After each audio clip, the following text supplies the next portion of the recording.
by my cat right now. She really wants to eat the cord to my headphones. That sounds like I'm gonna play this horrible Abandoned Mire.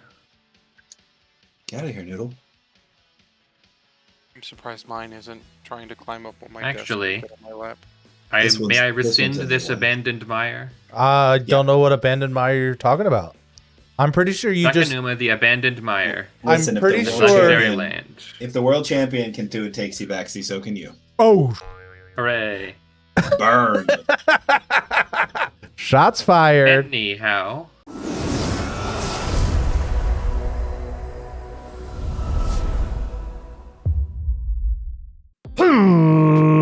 Ladies and gentlemen, boys and girls, children of appropriate ages, welcome to another episode of Commander with Friends. And we got ourselves a doozy. It is Triumph Central today. So, why don't you go ahead and let's get this party started. Core, who are you and what does your deck do? I'm Core. Hopefully I do a lot better than the last time I was on one of these. Yeah. Where I did, I think, absolutely nothing. Oh, no. This time, though, we have the 10th Doctor and Rose Tyler, which is almost the pre-con. I've made some upgrades, but basically I'm just going to do a lot of wibbly-wobbly, timey-wimey travel stuff. Sounds exciting. It makes me want to play my Dr. Noble deck, but that's also 4 colors, so I can't. I'm not allowed to today. No. Banned. I am We're in playing Breezeville. Keyword Dino Soup. The idea is to do nothing for the first 5 turns, and then become the threat as soon as this thing hits the board. And that's what this deck Scary. does. It draws a lot of cards because I draw cards off of keywords. And yeah, I only have 4 of these dice, so I will use them when I can. But if not, I have these where I can just write all the keywords on them. And sometimes I might need 2 cards. Uh-oh. That's how many keywords he gets. Damn! Who That's are me. you? That's What me. does I'm your deck Tim. I'm Jeterex. Today I'm playing Toph, the first Metalbender. So it's a Naya commander from Avatar: The Last Airbender. So it turns artifacts into lands. Importantly, non-token artifacts are also lands when my commander's on the battlefield, and then I can, at the beginning of my end, I can earthbend too, and there's lots of earthbending in the deck, so I can turn my lands or my artifacts into creatures that return to the battlefield if they die or get exiled for fun and profit. So that's what the deck is going to do. I'm going to try to get some sneaky fun artifacts into play and recur them with earthbending. It's my first time playing the deck, so we'll see how it does. I think it can be very powerful, but we're going to find out today. All right, spicy. Dootbot, who are you and what does your deck do? Hello, I'm Dootbot. I'm the mind who brought you the deck that ate bugs. And Eggman deck. I'm here to create a wide board of various aristocrat products, then have them eat each other for value and burn, and then bring them all back again because their total power was very small, and I can get them back with my commander's mutate ability. So death by 1,000 cuts is just what you're saying. Yes. I just realized, by the way, there is only one universe within's commander at this pod right now. Ooh. Uh-oh, Wizards of the Coast. Something's We got a happening beyond, here. we got a within, and we got... And I'm Oh, wait, no, it's... I'm pretty sure there is Yeah. a universes Two beyond, beyond so within. from your commander too. I think there's a Godzilla version of that too. That's right. There is. So technically Of speaking, Nethroi? yeah, Yes. technically speaking, we're all playing universes Hold on, let me- beyond. He's It doing is. it. Because that was the set that had the Godzilla cards in it. Yep. Hold Alrighty. on, let me just make a few little changes. It's Biolante. Yeah, I just looked it up. All right, let's get this party started. Alrighty. Yeah, I don't think I'm first, so I'll just Go do ahead. that quietly. Let's go ahead and background. get this party started. All right. So, yeah. We're going to play a Port Town tapped. And pass turn. Exciting. That means it's my turn. Untap, upkeep, draw. Okay, so we are going to play Agadim the Undercrypt, and it's going to enter tap. And I'll pass the turn. Well, I got a cooler Nethroi art. Also good. Looks like Biolante escapes me. I'm gonna start by playing this MDFC face as a land. That's Balagad Sanctuary. That's gonna enter tapped, and I'm gonna pass. All right. Untap, upkeep, draw. I will play. Well, I'm going to play my own MDFC as a tapped land. It's this Fellmire, which is the ultimate form of Fell, the art profane.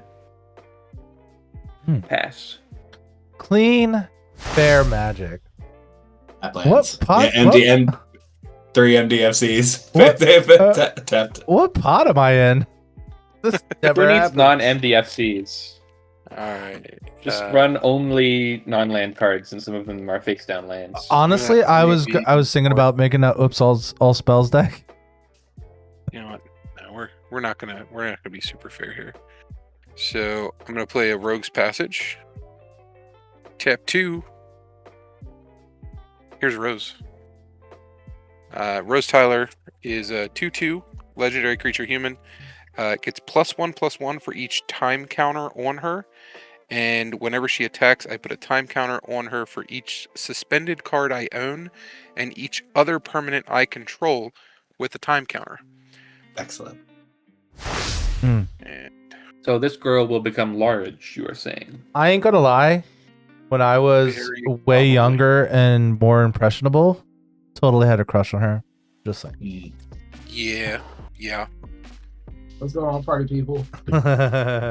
All right, so we're gonna play this breeding pool untapped, and I'm gonna say ouch kabibbles.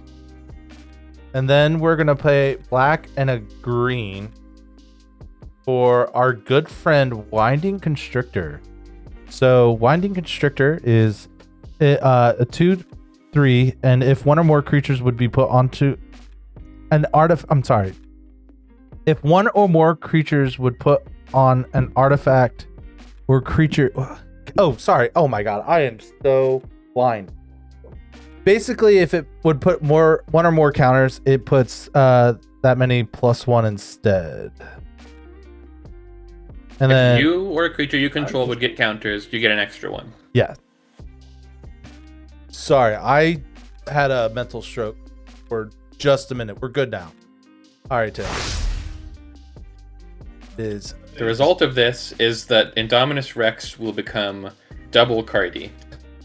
which will draw me double the cards. Yeah. Second land is going to be Sunbaked Canyon. This is the I can tap and sack it and draw a card, and I pay a life to get a red or a green out of it. I am going to do that, which is going to take me down to 39, and I'm going to play Badger Mole Cub. That's a good one. So Badger Mole Cub is going to Earthbend the Sunbaked Canyon and turn it into a 1/1. One of the best cards. Yep, so Badger Mole From Cub's a that 2/2. It Earthbends one when it enters. And whenever I tap a creature for mana, it adds an additional green. And I will pass from there. If I were designing that card, I would have had it do only land creatures. So it didn't maximize amplification with elves. That makes a lot of sense. Anyhow. I mean, it also I just feels like that's what the intention was to begin with. Right. That definitely feels like a more streamlined design for it. Yeah, that feels like they just forgot a word. Yeah. I shall now deploy a forest, Hmm. and then secondarily tap 2 to deploy a Milliken.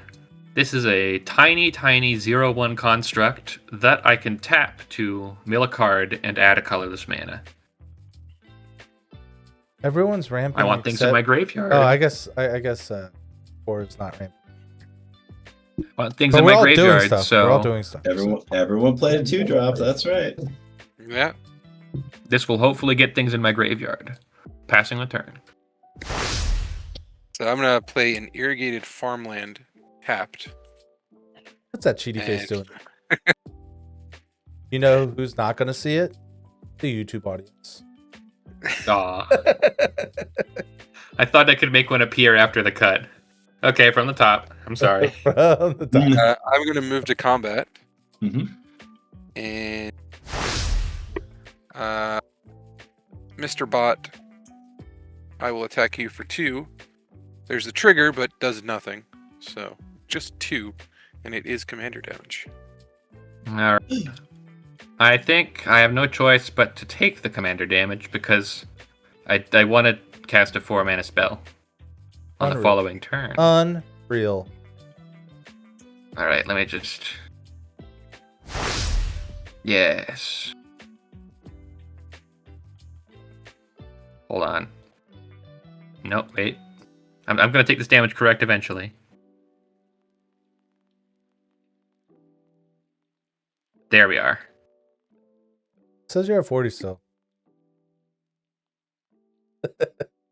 Took There the, it now I goes, did there it. goes, yeah. All right, and I will pass turn.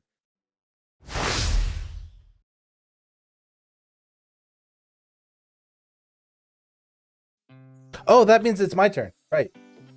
I'm excited. Oh, that answered my question earlier. I was gonna be like, do I play this card even though I would lose keywords? But now I'm not losing said keywords. So we're gonna go ahead and play Peel Strings.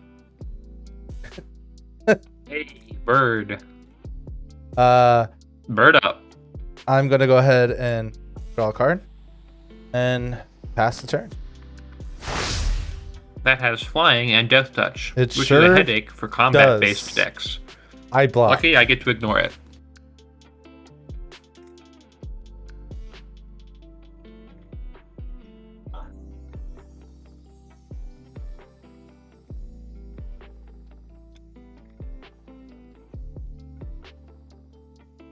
I'm gonna tap the Sunbaked Canyon and the Balagad Recovery. I'm gonna take a damage from the Sunbaked Canyon to get one of the 2 mana it produces. I'm gonna play Heaped Harvest. This is an artifact food. When it enters and when I sacrifice it, I search for a basic land and put that onto the battlefield. I'm also gonna play my land for turn now and just say go while I am doing that. That's pretty spicy. Oh, Heaped Harvest is one of my favorite commons. oh my god! these days. Because you. Turn Oh my it god! in- Because. Oh my god! You turn it. Oh into, my god. Oh my god! It comes back. Wrong. Oh my god! That's terrifying. Exile that, For my that turn. thing right now. He's ramping. He's ramping. Kill him with Yes, fire. Kill him. He's rampant. For my turn, I shall deploy this High Market, which is a sack outlet for later, and I shall tap 4 mana and mill a card, Yeah, you will. milling this Underground Mortuary. Dang. Oh, I was about to say I just drew an underground card, but it was not that one.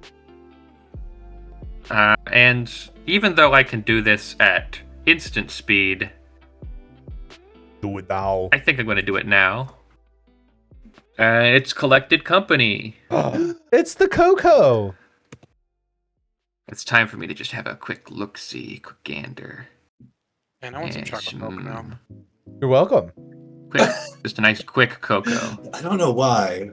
I just had this sudden urge. See, what you don't know is Magic the Gathering is here to sell food, just like Isn't NFL. I was gonna say, isn't there a commercial about that? Yeah. All right, so my 2 Cocoa Creekokers are gonna be Your 2 free cokers. Shigeki, Jeskai Visionary. And, ooh, I got a choice. I think the more important one here is Aethrios, God of Passage. That's a good card. Right now, he is not a creature. The remaining 4 cards on top move to the bottom of my library at a random order. Collected Company is resolved. And, yeah, now I have become Ramp. A little bit later. Doing good. Pass the turn.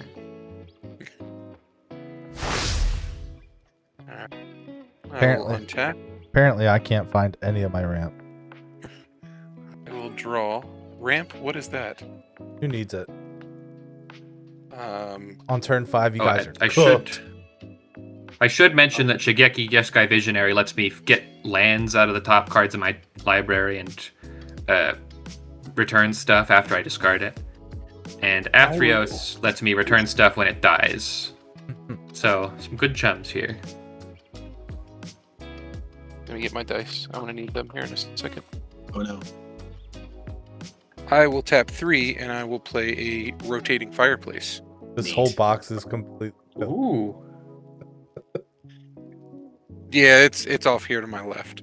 So rotating fireplace is an artifact.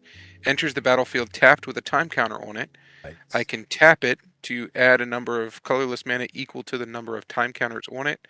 And then for 4 and tap, I time travel. Activate only as a sorcery. Okay. In time travel, you can add or remove time counters. Yes. For each suspended card you own and each permanent you control with a time counter on it, you may add or remove a time counter. Fun. Does that mean it's my turn? Not yet. Oh Nice no, bringing it. I'm in Base. trouble. I'm going to play a slightly early Temple of the False God. It is slightly. And then... Tim, I'm sorry, but I'm spreading the love. I will No, I'm the right attack. attack you with Rose Tyler. Now the trigger actually does something. Yep. Because I have 1, so she gets a time counter on her, which means she is a 3/3. I will assign no blocks and take 3 commander. 35. Right. And with that, it is your turn. Yay! I forget combat's a thing until I need to do combat. Yeah. My creatures are just game pieces that have summoning sickness. Okay. Things are going to get interesting soon. Well, hope. By soon, I mean next turn. We're going to play Reliquary Tower. And we're going to play the boots with the fur. That is Lightning Greaves, and we all know what Lightning Greaves does. And for sake of protection's sake, we're going to go ahead and put that on that Winding Constrictor. And as I said, I don't believe in combat until I need it, and I don't need it right now. Wow. So I'm going to pass. Wow. Wide open. Reminded me over of the there. 40 variety of life. boot that is on there. Wow. Huh? It is the 11th Doctor's shoes.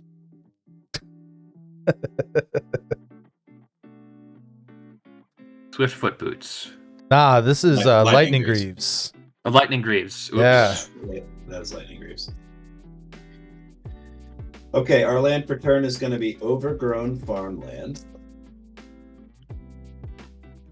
I am going to tap Sunbaked Canyon. That's going to do me another damage. And I'm going to get a white and a green from it, and then red and green for Toph, the first Metalbender. I'm gonna tap Balaged Yeah, she Sanctuary is. for Sylvan Safekeeper. Oh no. That So card we is sacrifice a land, target creature gains Shroud until end of turn. Uh-oh. That's pretty solid. I'm gonna move to combat, and I'm going to attack Core with the Badger Mole Cub. Oh no! I don't wanna. It's 2 damage from the little- Payback. I will take 2. I will then move to my end step, and I'm gonna earthbend the heaped harvest. Sounds like a solid plan. And here it is. And Oh, you I can like how you sack have it the- already. I but like how you can have do it the at instant speed. earthbend symbol. I'm actually gonna order. I'm gonna order 3D printed versions of those that are basically the same thing. Like I think it needs something else, like because unfortunately, like it gets confusing with +1/+1 because it does get +1/+1 counters, but it also overwrites the power toughness. So I think having this here is very valuable, and it also gives you a visual representation that if you destroy that, it's going to come back. Yeah. So I think it's Yep. I think it's very valuable to have a specific token for it, and I think this deck is awesome, and I intend to play it for years to come. At least a year, knowing me.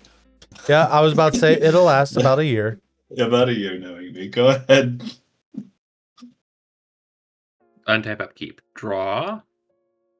All right, let's see. Stalked by my cat right now. She really wants to eat the cord to my headphones.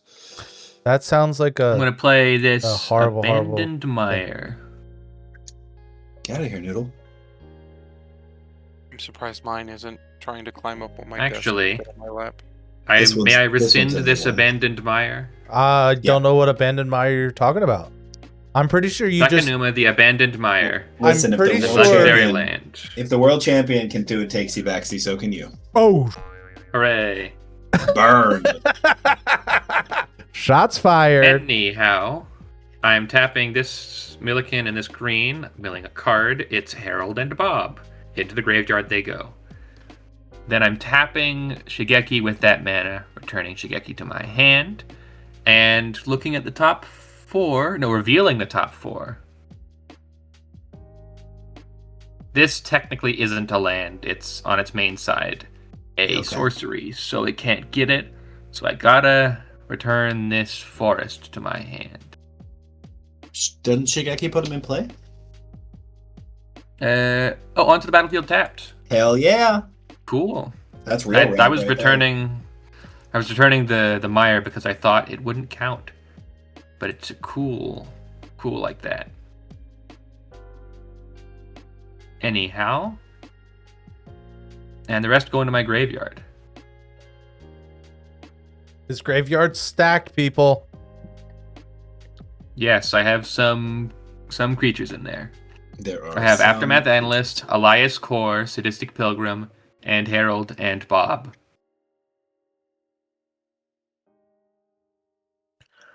Let's see.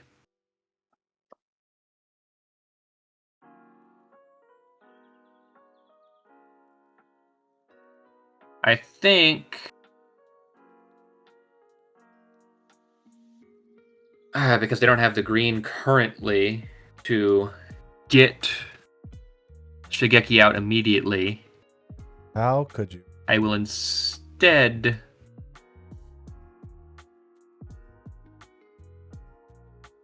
deploy Takanuma like I said I would, and deploy this black 2-drop entitled Priest of the Forgotten Gods. Sacrifice 2 other creatures.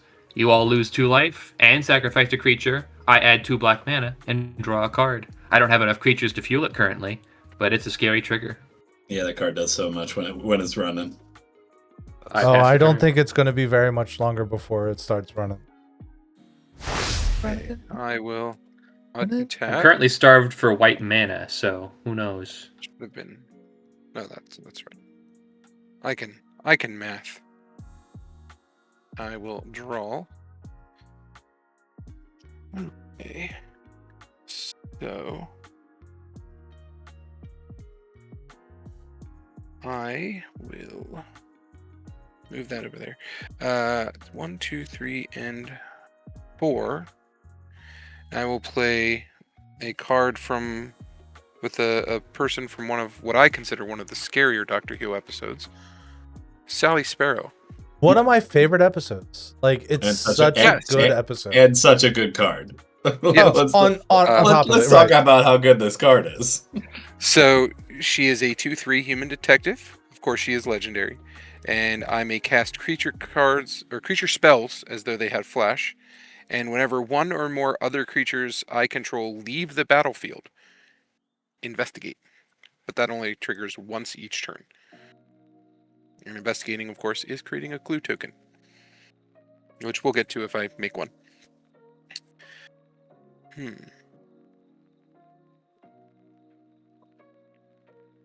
Everybody's scary, and I don't want to attack them. Yeah. Yeah, things just got real. Yeah. What turn was this? Block. 4. Yeah. Yep. I'm just the guy playing one spell a turn. It's okay, guys. Yeah, no big deal. Not No gonna big deal. play a 10/10 dinosaur that draws you 6 cards next turn. It will be a Definitely not. 6/6, thank you. Oh, geez. I'm only exaggerating a little. I will then go ahead and pass my turn. I live another turn. All right.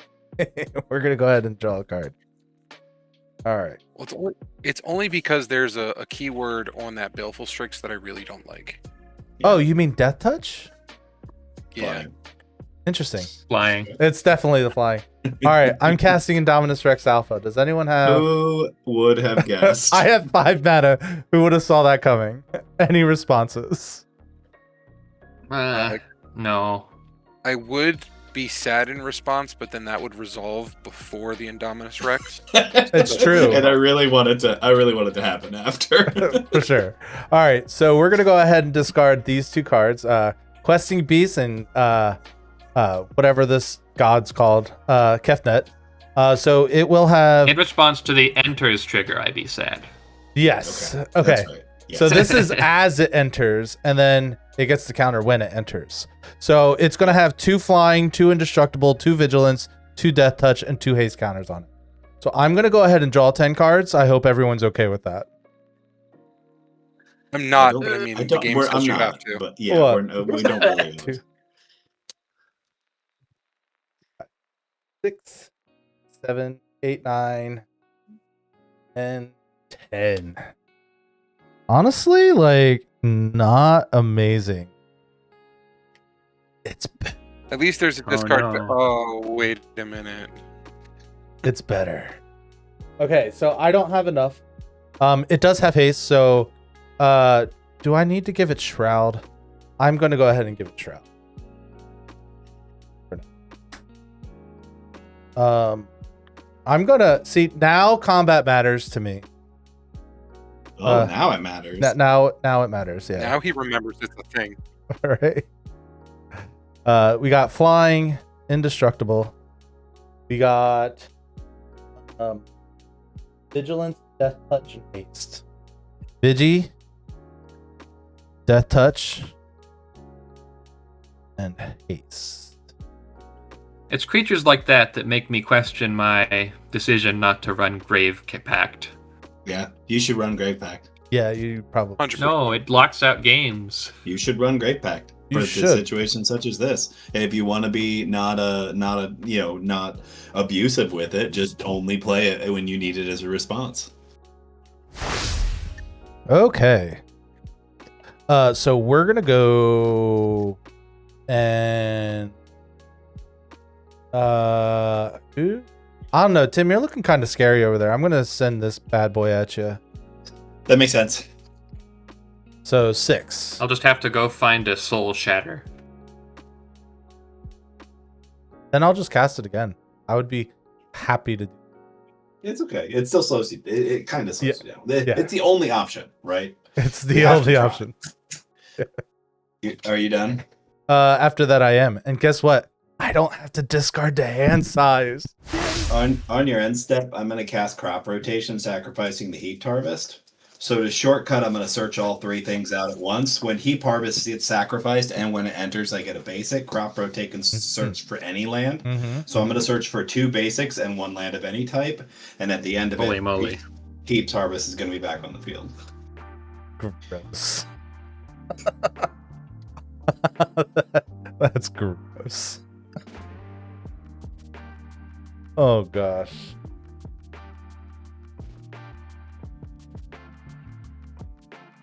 So I'm going to get a Plains, a Mountain, and Urza's Saga.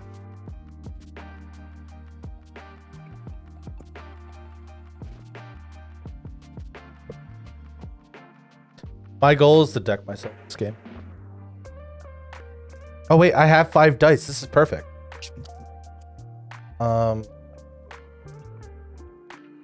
Flying. Vigilante. The touch.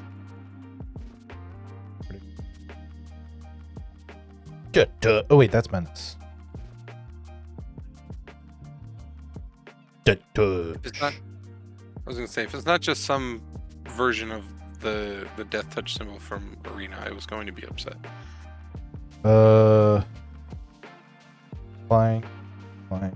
Which one's indestructible? Is that this one? Shield. Yes. Yeah. Indestructible. And haste doesn't really matter anymore.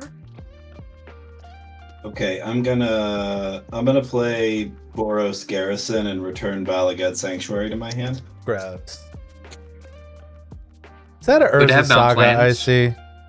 That's an Urza Saga. Gross. Tim, you're starting to scare me. I mean, it's doing very synergistic and fun things. I'm gonna tap 4 and play Roaming Throne, Gross. and I'm gonna name Human. So, I just want to make sure. So he is also a land, right? He is a land. So if he dies, he just comes back. No, you have to Earthbend No. it for that. effect. Oh, I see. Yeah, they didn't Yeah. like. This is the only thing that has that clause right now. Got it. Yeah. But more things are going to get earthbent by the minute. Yo. Why does Earthbent sound so painful? Because I'm about to feel the pain right now. Like, dang. No, are you? No, Like, no. no one can attack you. Yeah, of course not. Yeah, I have to try to find an answer for what you're doing, and I don't even know exactly what that means right now. Literally, what I'm looking at my hand for, like, what? I mean, I do have an answer, like, but that it's really contingent on his board not getting into even further out of whack here. Which, okay, let me do a little thinking here. 1, 2, 3, 4.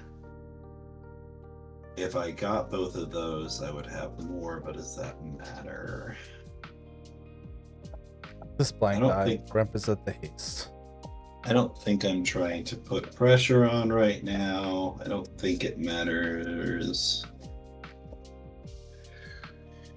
I'm just gonna pretend that I'm friends with both of the other people who have already done damage to me. I guess dude didn't do damage to me yet, but Hello, I'm uh, Switzerland.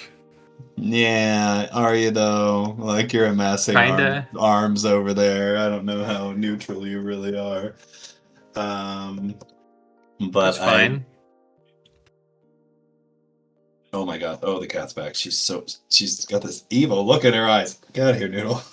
Okay, I am just gonna pass, and on the end step, I'm gonna earthbend 2 things, and I don't think I need mana, so I'm gonna earthbend the Roaming Throne and the Heaped Harvest again. Oy vey.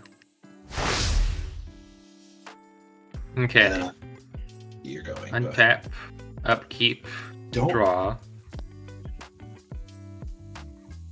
Sorry, I'm yelling at my cat. That's not you. Yep. Alright, let's see. I'm going to play Agadine the Undercrypt, and I'm going to pay the cost. Down to 35. Agadine the Undercrypt is the backside of a bigger sorcery. The You mean- important part is that I can pay 3 life to make it untapped. I mean, it's the other side of this card right here. Yeah, that one. Oh my! Hmm. I'm getting mauled by this kitten. See, my current mana is 7.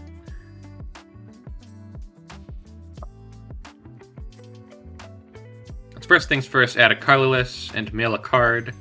I have milled Boseiju, who endures, which is a land. That's a very good card. Yes. Okay. I'll need a second creature to sacrifice to Priest of the Forbidden Gods. I think I will contribute. SOH. I gotta do math. So I'll have 2, so that's 3. In addition to 3, I need 4. So this is fine. I will play Elvish Visionary, a 2-mana 1/1 that draws a card when it enters.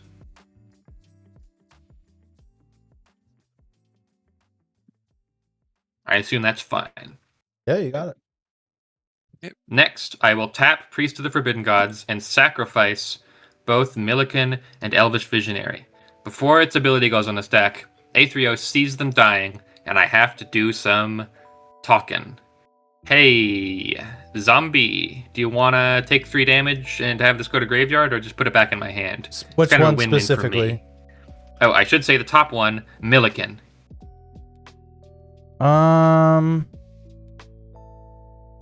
And this. So, do you have to choose targets for that creature first? I'd be making. Oh yeah, I can. Because you can't. I could decide who doesn't have to lose the life or draw the cards. I was thinking everybody, but I might be able to politic. I'd like Millikan in the graveyard. You would like it in the graveyard. I'm gonna try and cast my commander. No, other than I will let you put it back into your hand. I see. Well then, I should say that I still. Yeah, Core can get off scot-free. I'm not gonna make Core sacrifice a creature if they promise to be nice to me. Yeah, I was trying to spread around the wealth until it got scary. Before the wealth inequality began. Hey, that's accurate. That's very, so very Millikan accurate. goes to my hand. Yeah. And now I'm going to make Elvish Visionary's choice go to Jeterex. Pay 3 life to make it go to my graveyard, or it goes to my hand. Pretty simple choice, but, you know. Yeah, you can put it in your hand. Nice and simple. Alright, so now I have 2 black mana. And I will tap for... Oh, wait, no, before that happens, I add the 2 black mana. Mm-hmm. Tim and Zombie both lose 2 life and sacrifice a creature. Bye, Bareful Strix. You did me well. Yeah, I'm going to sacrifice Heaped Harvest, so I'm going to dig out 2 more basics. He was going to sacrifice it some way. He could do it for free anyways. No huge problem. Besides Heaped Harvest itself. Besides the fact that he's problem. like at 26 mana on turn 6. I'm slightly now I shall do the over-exaggerating. thing where I add 2 black and draw 1 card. That may or may not be his exaggeration, yeah. I think the number's closer to accurate, though. So I have 3 mana in my pool. I'll contribute 4 mana to that total. 1 of which is green, 2 of which is black. And I will now mutate Nethroi. I will mutate Nethroi on top of Priest of the Forgotten Gods. Does that happen? I have no response. No response. No response. Cool. So Nethroi is going to be getting back all my creatures, which isn't a huge sum, but, you know, it gets things right back on the road. So... Let's just do this one at a time. First of all, Aftermath Analyst. They enter. We mill 3 cards. It's a Swamp, a Victimize, and a Seer. Then Elias L. Core. Ooh, I should do that in a different order. They so all Elias see L. each Core. other, so it doesn't matter. So you'll Yeah. still gain 3. 2, because it doesn't see itself. Oh, it doesn't In this count. case. Yeah. But yeah, they all see each other. So it Herald doesn't and matter. Bob are here, and they have some combat abilities and a death trigger that becomes a nice land. My current Devotion is 1, 2, 3, 4, 5, 6. So not quite there. All right. And I gain my 2 life. And I pass the turn. Okay. Oh, and I discard the hand size. Oh, Untap. Upkeep. Draw. Boo-hoo, Elenda. I will play Sun-Baked Canyon. Yes. Another Great scary episode. I would say another scary episode, but for a completely different reason. Yes. Is that the one where they're like on the Diamond World? Yep. Yeah. Yeah. With the monster or the alien. The copycat monster. Yeah. Get out of here, Noodle. Get out of here, Noodle. Get out of here. Okay, so let's see here. So what do we got? All right, so starting off here, I will pay 1 life for a red and use this fancy Temple of the False God for 2. And we're going to play one of my favorites, Amy Pond. Ooh, So, he gets to find Rory, right? That is right. She does have partner with Rory Williams, so I get to search him out and put him into my hand. And then when Amy deals combat damage to a player, choose a suspended card I own, remove that many time counters from it. And of course she has Doctor's Companion, which doesn't really matter. So we're going to go find Rory somewhere in here. Kind of neat design that you can make her your commander, like your partner, and that when she comes in, she gets Rory out of your deck. Yep. So it's it's like it's kind of like you have both of them as it's super flavorful too, because it starts with the 11th Doctor and her, and then later on he joins in. Oh, ow! Right in my Cat thigh. legs. Well, good thing I Contracted a searched him out, terrible too. condition called cat legs. Good thing I searched him out too. He was on the bottom half of the deck. Noodle is on our side. She really is. She's distracting the hell out of me.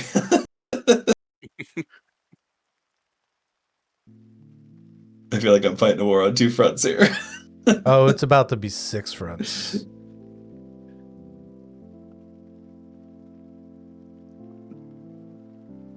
I don't know about you guys. I count a maximum of 4 fronts.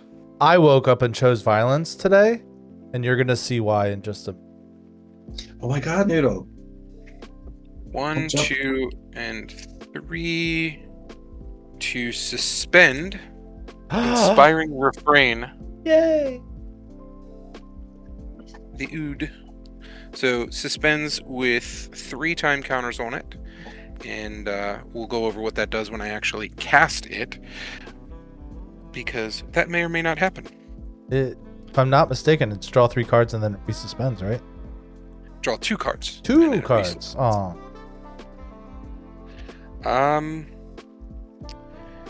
Then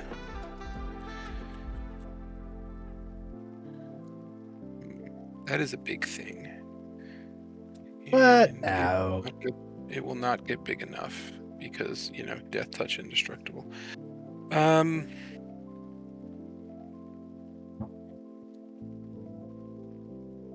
I will just go ahead and pass my turn. Sweet. Untap, upkeep, draw. That's a good card. Alright. We're gonna play. I only have 1 black source. We'll play the swamp. And then we'll do 1, 2, 3, 4 to play Spark Double. Any responses? Nope. Uh-oh. See previous statement. I said I woke up and chose violence. Okay, so I'm gonna have it enter as Indominus Rex Alpha, and I'm gonna discard Nylia, Miri, Leyline Prowler, and Sylvan Kyriad, which will give it. Oh, gets a +1/+2. 2+1/+1 counters as well. So it's going to get flying, first strike, hexproof, haste, indestructible, death touch, and lifelink, and it's going to happen twice. So I'm going to draw 2, 4, 6, 8, 10, 12, 14, 15, 16 cards. Is everyone okay with that? None of us are I'm okay dying with it. here. Quit asking. Ugh. 2, 4, 6, 8, 12, 14, 16 cards. We just got to keep letting him draw cards without actually killing anyone else, and that way he's gonna draw too much and he'll kill himself. I think that's the play. Just here. have to say, I love this deck. All right, so we're gonna play the Right on Time Soul Ring. Always. Ironically, the best solution for this deck is just a stifle. Yes.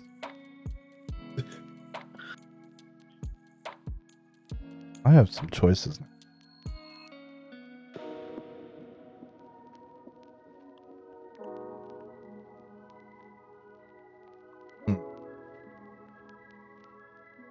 Okay, I have a possible and probable solution.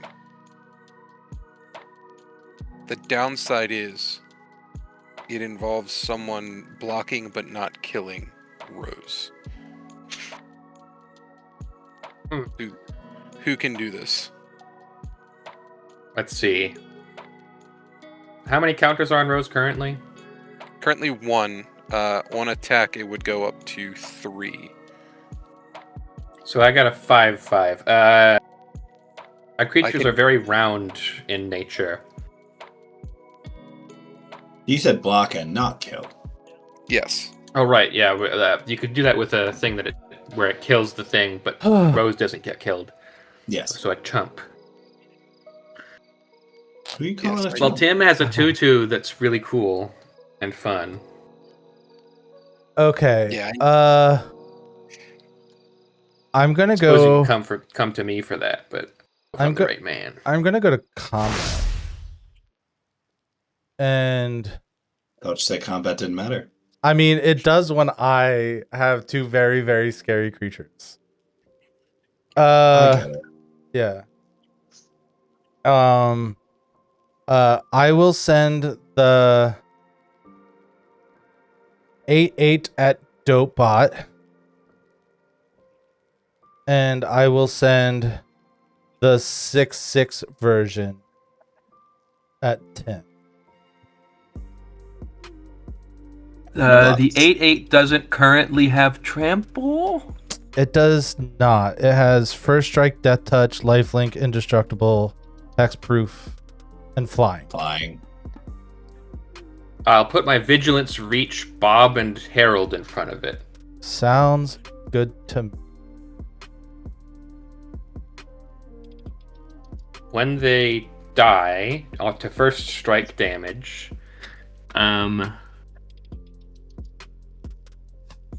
Aetherios happens, and I'll direct my decision to I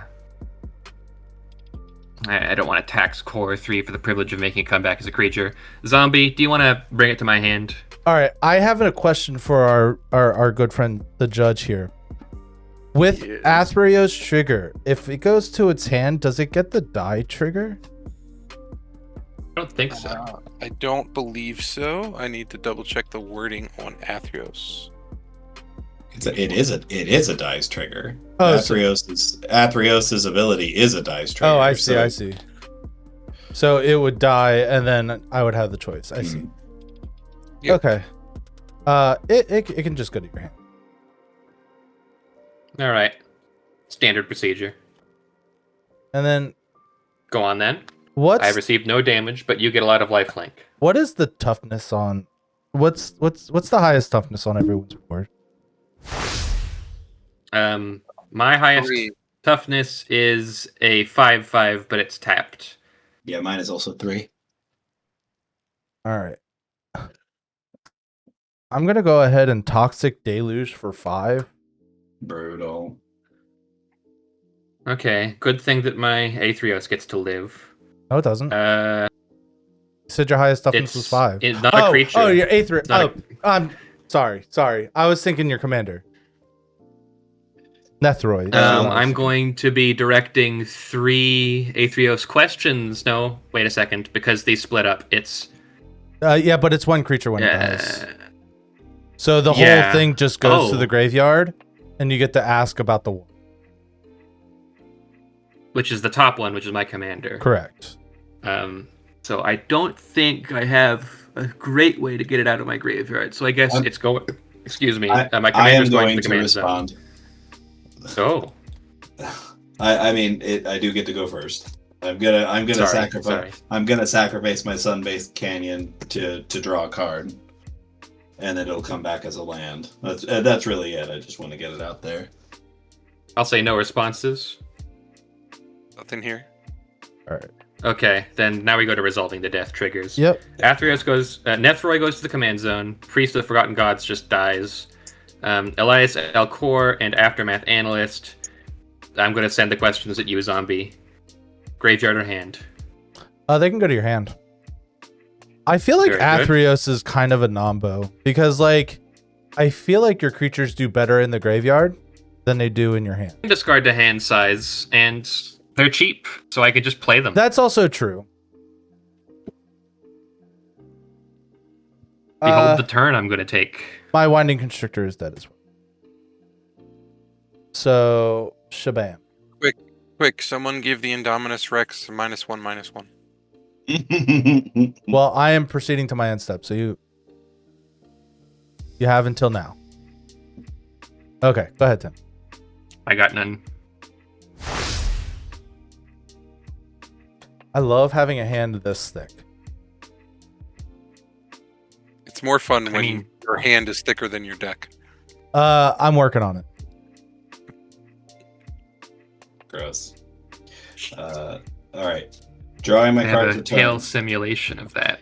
Urza Saga, I'm going to drop the mana before Okay. it dies. The third thing's going to trigger, and I'm going to find something. What do I want? 1, 2, 3, 4, 5, 6, 7, 8, 9, 10, 11, 12 is 6 for my commander, and not enough to do another thing.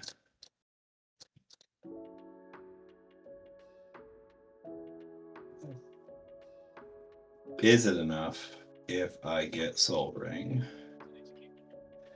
1, 2, 3, 4, 5, 6, 7, 8, 9, 10, 11, 12, 13. That's 6. Still not. Okay. So, what do I get?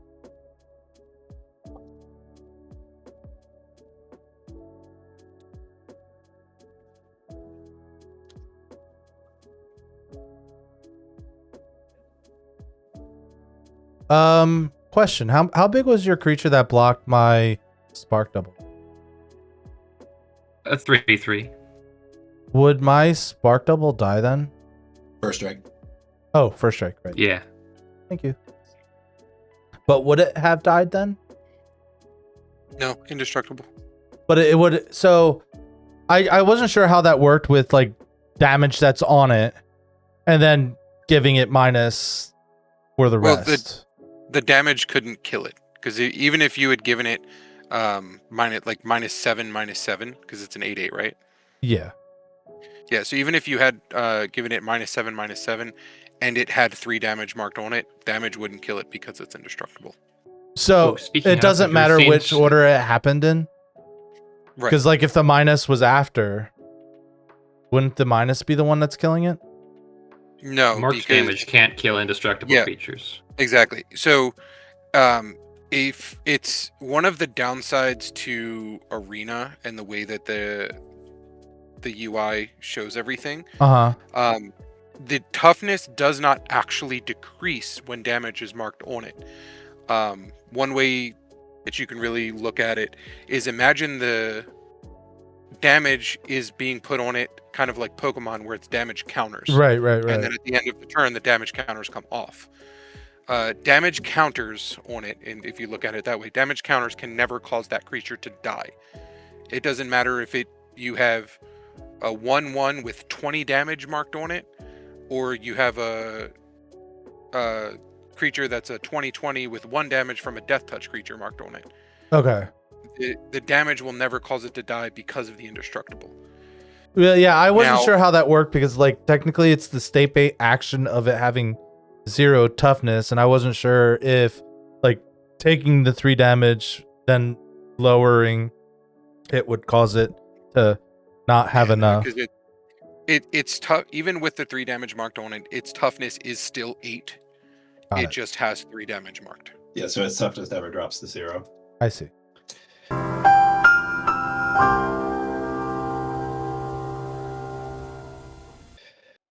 Okay, now wait, today I learned Before we pass on, Zombie, have you received your lifelink health? I did not. Thank you.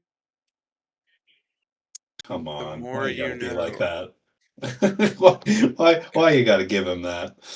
Okay, so I'm sorry. I got Skull Clamp with Urza Saga. And I'm so glad you used the original art too. yeah, I have it sitting around. Might as well. I'm gonna play this Wooded Foothills, get a land out of my deck.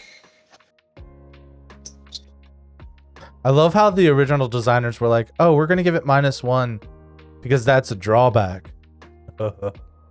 Oh no, it's not. Just gonna get a regular forest, so I hurt myself the least amount. I'm at a unfortunately low bit of life.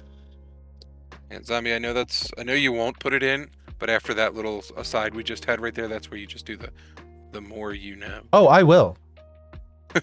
You think I'm kidding? It is 100% going. Yeah, I mean, I can do a thing, and I don't know how good it is, but this is the time to do it. I'm gonna play Portal to Phyrexia. Wow. Ooh, 4, 5, Spooky. 6, 7, but reasonable. 8. I had a mana from the Urza Saga. So everybody sacrifice 3 creatures. That changes my plans a little bit. Indominus Yeah. Rex Alpha will go into my graveyard. What do you know? Uh, See, I could have done the thing. I guess it wouldn't have mattered. Quick, take an extra turn to reanimate it. I know, right? When it changes zones, I can put it in the command zone, even if it's changing from the graveyard to the battlefield.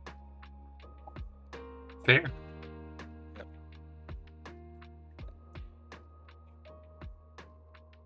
I will Skull Clamp my Roaming Throne, and I will pass. Wow. 5/3. All right, untap, upkeep, draw. All right, let's see. Let's start out with this Elvish Visionary that we all know and love. Draw a card. That's a forest.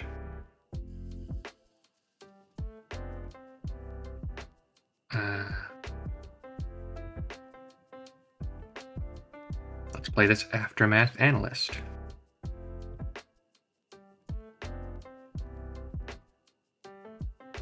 They mill 3 cards, all creatures, all reasonably powerful, into my graveyard. Next up, I will be playing... Now let's keep it simple and sweet with the Stitcher's Supplier. Mill 3 cards.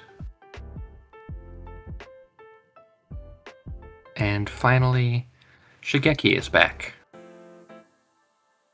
Hey. My board is wide. Pass the turn. All right. I shall untap, upkeep a time counter, and I will draw. That might be helpful, actually. That is very helpful. I'll play a mountain.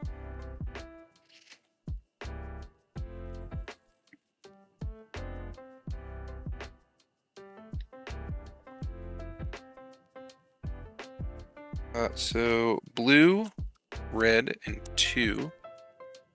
And then the fireplace. For the 10th Doctor.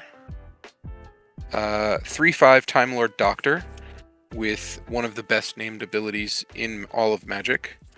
And it's not Alonzi, which when I attack, exile cards from the top of my library until I exile a non-land card. Put 3 time counters on it. If it doesn't have suspend, it gains suspend.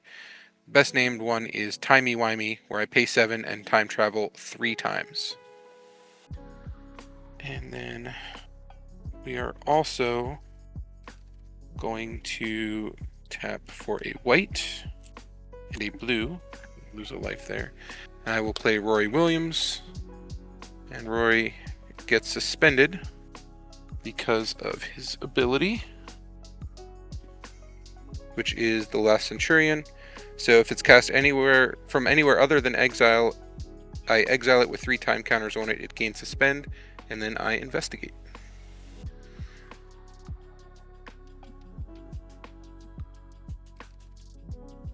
Somewhere in here. When it enters, if you have Amy Pond in your deck, you can search that out. Yep, there it is. New token. And then just the Rogue's Passage left. I will pass the turn. Cool. All right. Oh, I mean, all right.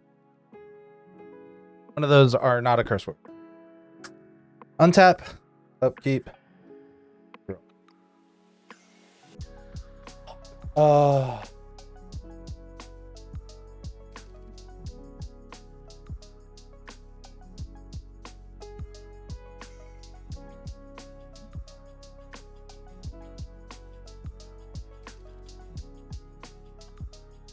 Let's go with the cool play, not the.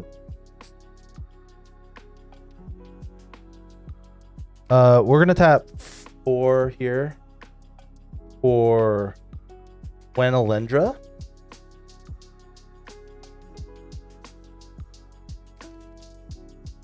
We're gonna play Hinterland Harbor. We are going to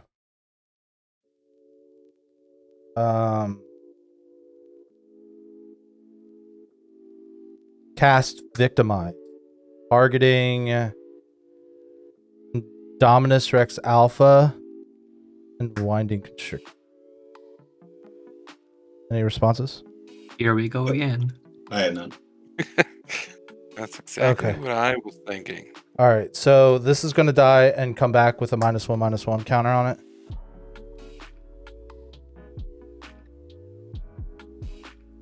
Actually, does it come back with 2? I guess it would come back with 2. Yes. Let's see. Winding Constrictor would give it another one, wouldn't it? Yeah, because it would be gone. You sacrifice as a cost. So yeah. Yeah, but it wouldn't come back until after this resolves. Yeah. So then Constrictor's on the battlefield, so yeah, we give it the extra counter. Yeah. Okay, so we're going to Sad day for the Archmage. discard Sire of 7 Deaths.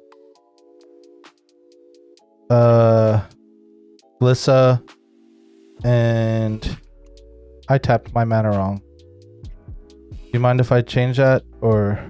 I do. Okay. Only because I did too. Oh, yeah. Okay. And And we're then- pretty deep at this point. Yeah. So, first strike, vigilance, menace, trample, reach, lifelink, death touch, and we'll give him indestructible as well.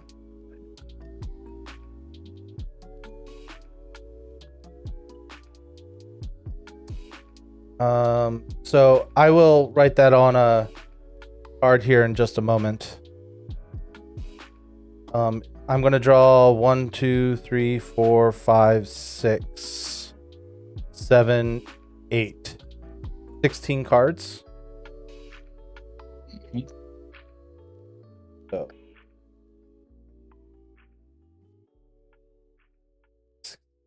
You know, I would have liked to seen Sire of Seven Deaths get cast with mana.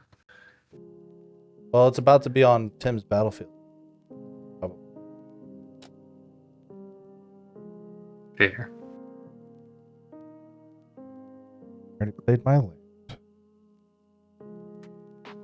Who knows? Sorcery thing. So I assume this one has trample at this point. It does. Yeah. We'll move the boots with the fur onto the dino. This wouldn't kill you if it hits you, does it, Tim? No, not with commander damage. It would be the third time it hit me, so I would be at 18 commander. I have assorted Myers and Crypts under my employ.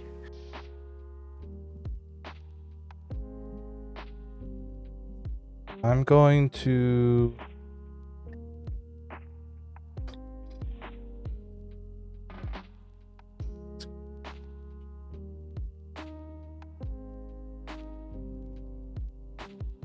I'm going to play the Ozolith.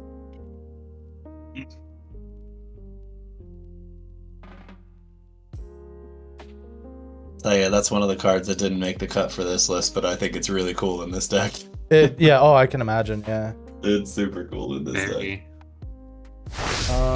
Okay. I mean, I have to hit you, Tim. I mean, I don't have to.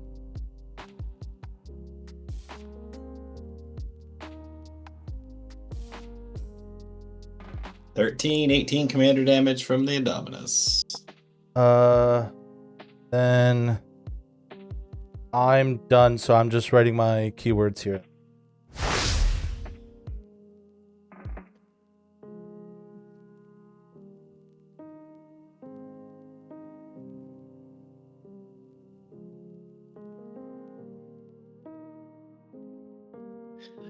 Okay, so what do we got in the graveyards?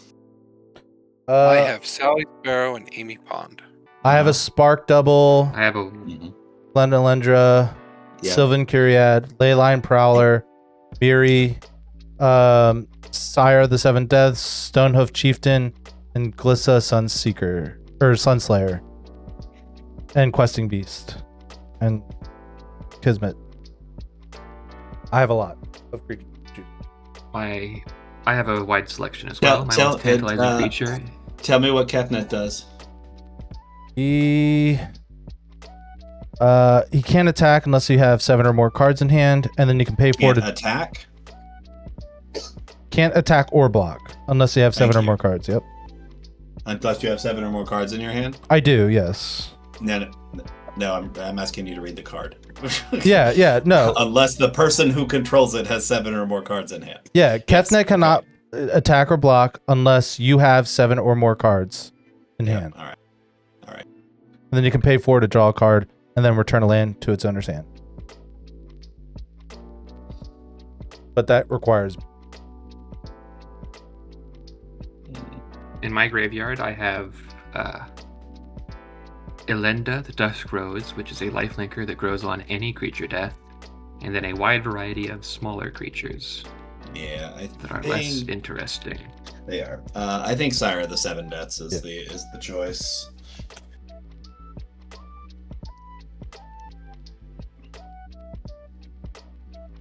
Makes a lot of sense. It is a fair blocker. Glad to see him come to the party. I think I should have drawn 2 cards. I don't think I counted tramp. Too late. All right. Playing my land per turn.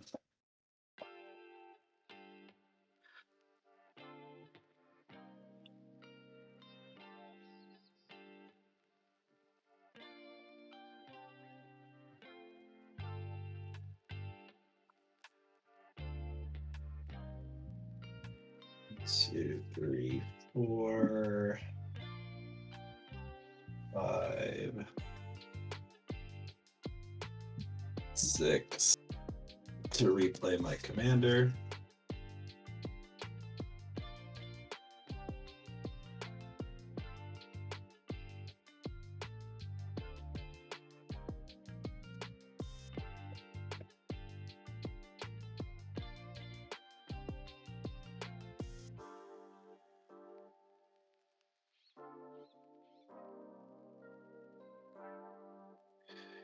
Okay, 1, 2, 3 to play Balagad Recovery and get my Sylvan Safekeeper back.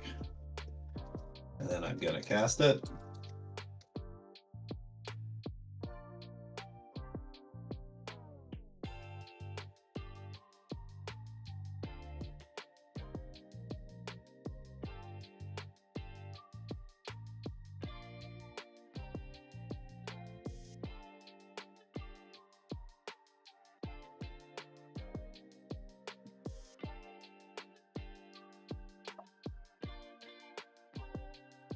Do I just leave it there?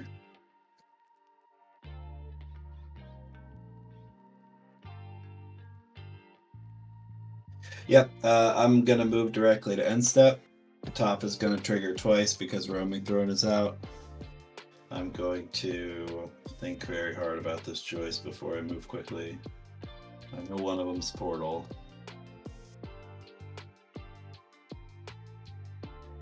I think the other one is Roaming Throne. Yeah, it's my belief you have enough land. And that's it. Pass. All right. Untap, keep, draw.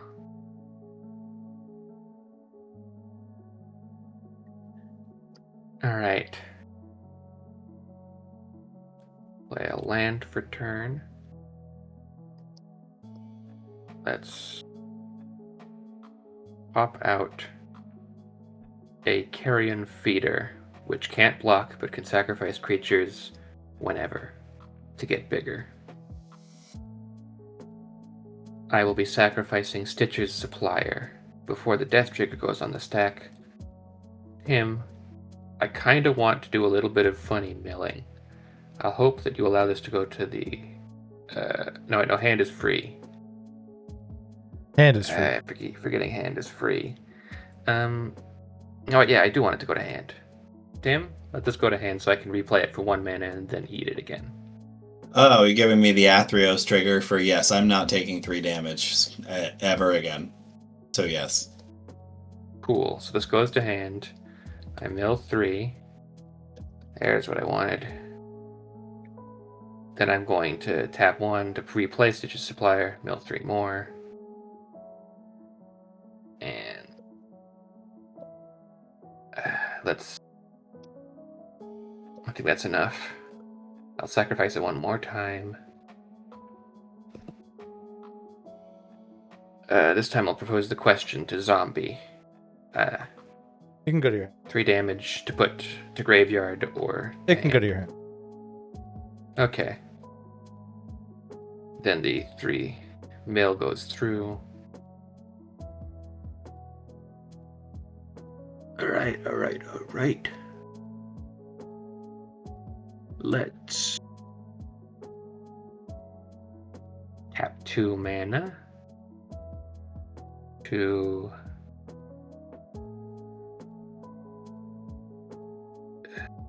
let's cast this Grisly Salvage. I reveal the top 5.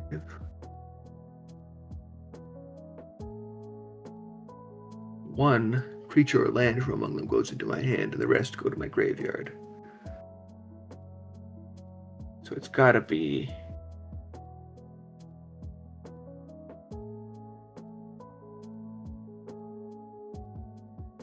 I think this Viper is pretty cool, and I'm not going to be reanimating it. The rest goes to my graveyard. You Then really I have will tap. 29 cards in your graveyard. I just did a funny thing. That's fine. I will sacrifice Aftermath Analyst. I will propose the graveyard or hand question to Zombie. Yeah, it's yours. Hand it goes, and then I will resolve the trigger, which is to put all the lands onto the battlefield. Wait, no, not the lands that are modal.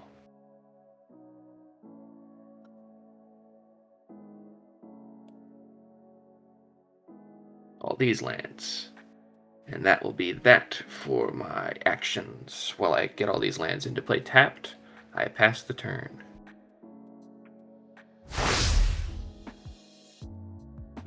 Untap. I do have two Surveil 1 triggers, so... Upkeep. Counters. And draw. I will tap for 3 mana. Play Sibylline Soothsayer. When it enters the battlefield, I reveal cards from the top of my library until I reveal a non-land card with mana value 3 or greater, and I exile that with 3 time counters. If it doesn't have suspend, it gains suspend, and the rest of the revealed cards go in the bottom of my library in a random order. First one is 3. It's the 11th Doctor.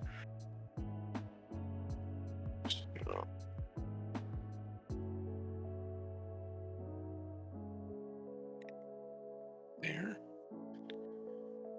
Then I tap.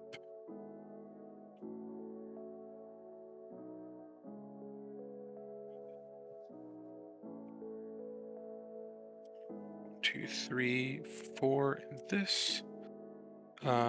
Lose a life. The 10th Doctor cannot be blocked this turn because of a Rogue's Passage. And I will move to combat. And Zombie, 3 commander damage, unblockable. But first we have an attack trigger. So exile cards from the top of my library until I exile a non-land card. 3 time counters, it gains suspend. First one is everything comes to dust. So that is the clock, apparently. It's a long clock, though. Yeah. No, it's just 3 turns. Okay. And there is the matter of timey-wimey. I would say, and that is if I do not time travel.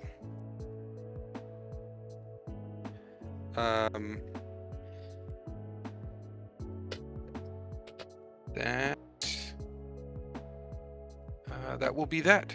So the 3 damage goes through, and I will pass my turn. Okay. Tim, I think you get the live. I sure spent a lot of resources to make it so.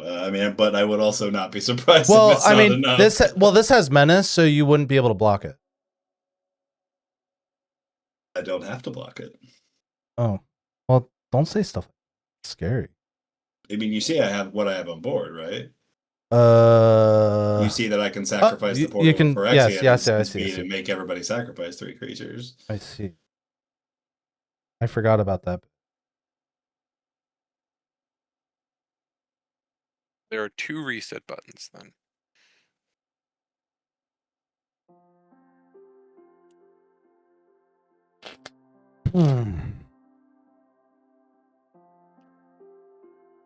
I kind of like that reset button.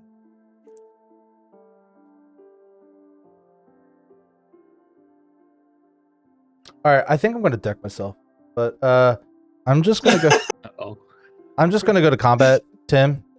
Yeah. I'm going to make you have it. Okay. before blockers are declared, I will activate Sylvan's Safekeeper, sacrificing the portal to Phyrexia. It will come back, and each of my opponents has to sacrifice 3 creatures. I will pose the question to Zombie all 3 times. I assume the most pragmatic thing is just a hand. Yep. Yeah. All those counters go onto the Ozil. There's 2 of each.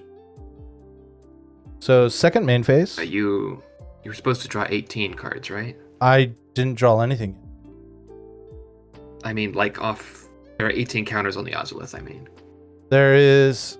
So does it get double the counters because of the Winding Constrictor? No. No. Okay. Then yeah. So I don't. I'm sorry. That was a quick answer. I don't know. I don't know how the Well- Winding Constrictor's worded. I think it only gets creatures and players, right? I think it's just creatures and players. on an artifact or creature you control. Oh. But this would be I dead think though, it's right? a death trigger. Yeah. And They all die simultaneously, and the Ozolith's death trigger happens when everybody's dead. I think. I'm just assuming it's going to get the normal here. yeah, it would just. Anyways, there are I do believe it would just get the normal. So I think that's 18. 1, 2, 3. It gets 2, 4, 6, 8, 10, 12, 14, 16. There's 16 counters on it, but I don't have to draw. So just 16. Yeah, 16. it's just 16. Yes. Keeping track.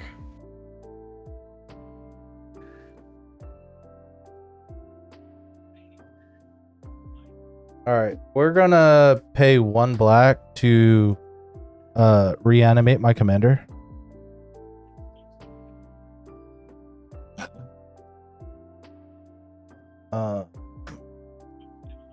And we're gonna give it.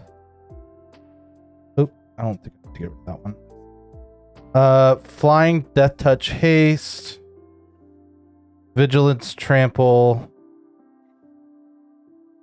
I don't.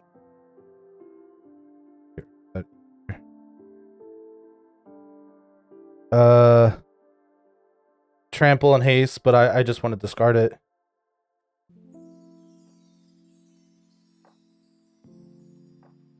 Yeah, so it's going to get Flying, Death Touch, Trample, Haste, and Vigilance.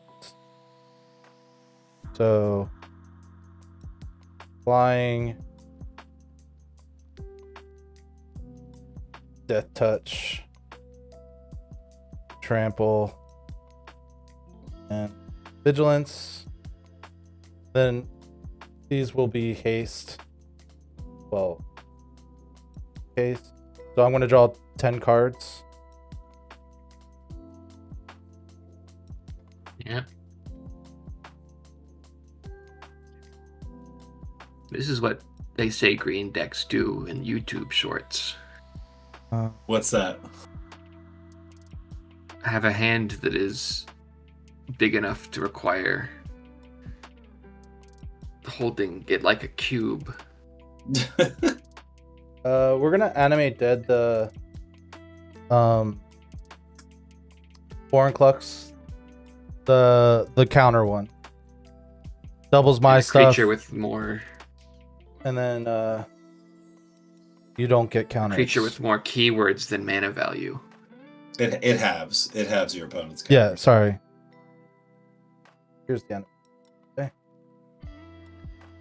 Okay. Green black. We're gonna Assassin's Trophy your Phyrexian portal, or a portal to Phyrexia.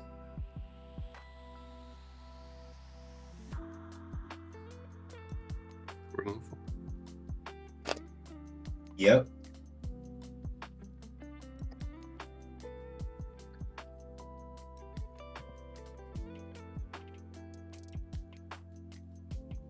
Didn't play a. Want to play Urborg? So a friend of mine who played Blood Moon in a lot of his decks had a playmat made that was that meme. Look at all them chickens. Except instead of chickens, it was a bunch of non-basic lands. I said, look at all them mountains. It's good. It's good.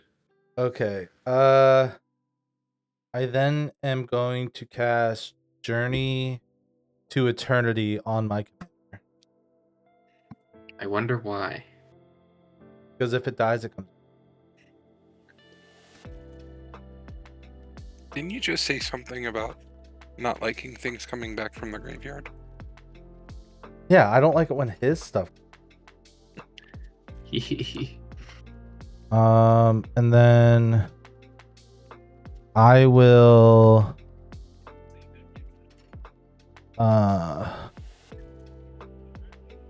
I'll equip the boots on to my commander as well.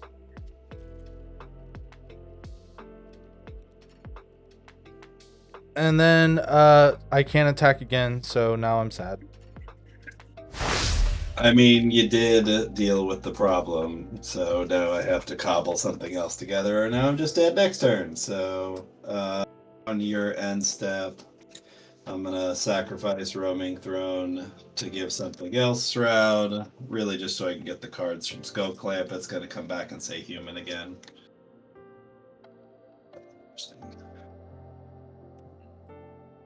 And then I feel a little bit at odds because I don't have a great way to target my ire at someone. yeah, I mean that's aristocrats for you. You just gotta take everybody out all at once. And then is one card really gonna make a difference here? Feels like probably not. So now I'm just trying to decide if I care about that. Does your commander currently have indestructible? It does not, but it will come back if it dies. I understand what Journey does. Yeah. But no, it does not have indestructible current. Alright, I'm not tapped.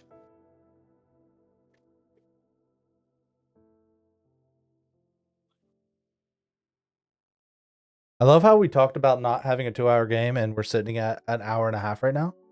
Yeah, well, since you started recording, I suppose. Damn it. Not good. Not good. At least I can turn on my engine and start turning. Boy, that sucks. You can swing your sire around for lifelink. Oh, I intend to.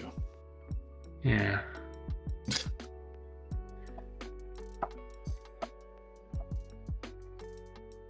So wait, is Cora is the dust spell going off on your turn? I can make it go off on my turn if we want it to. So it's done counting down. No, it still has 3 counters on it, but I can make Oh. it go off on my turn if we wanted to. Time travel.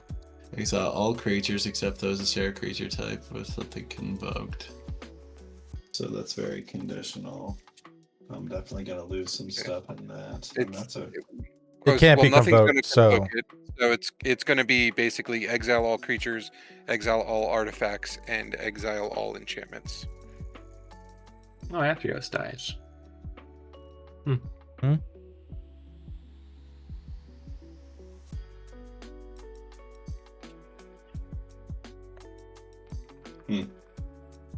Well, I will leave it up to you whether or not you choose to do that.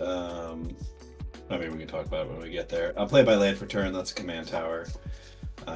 I am going to pay 3 and play Oblivion Stone. Oh my god, there's so many dang board wipes.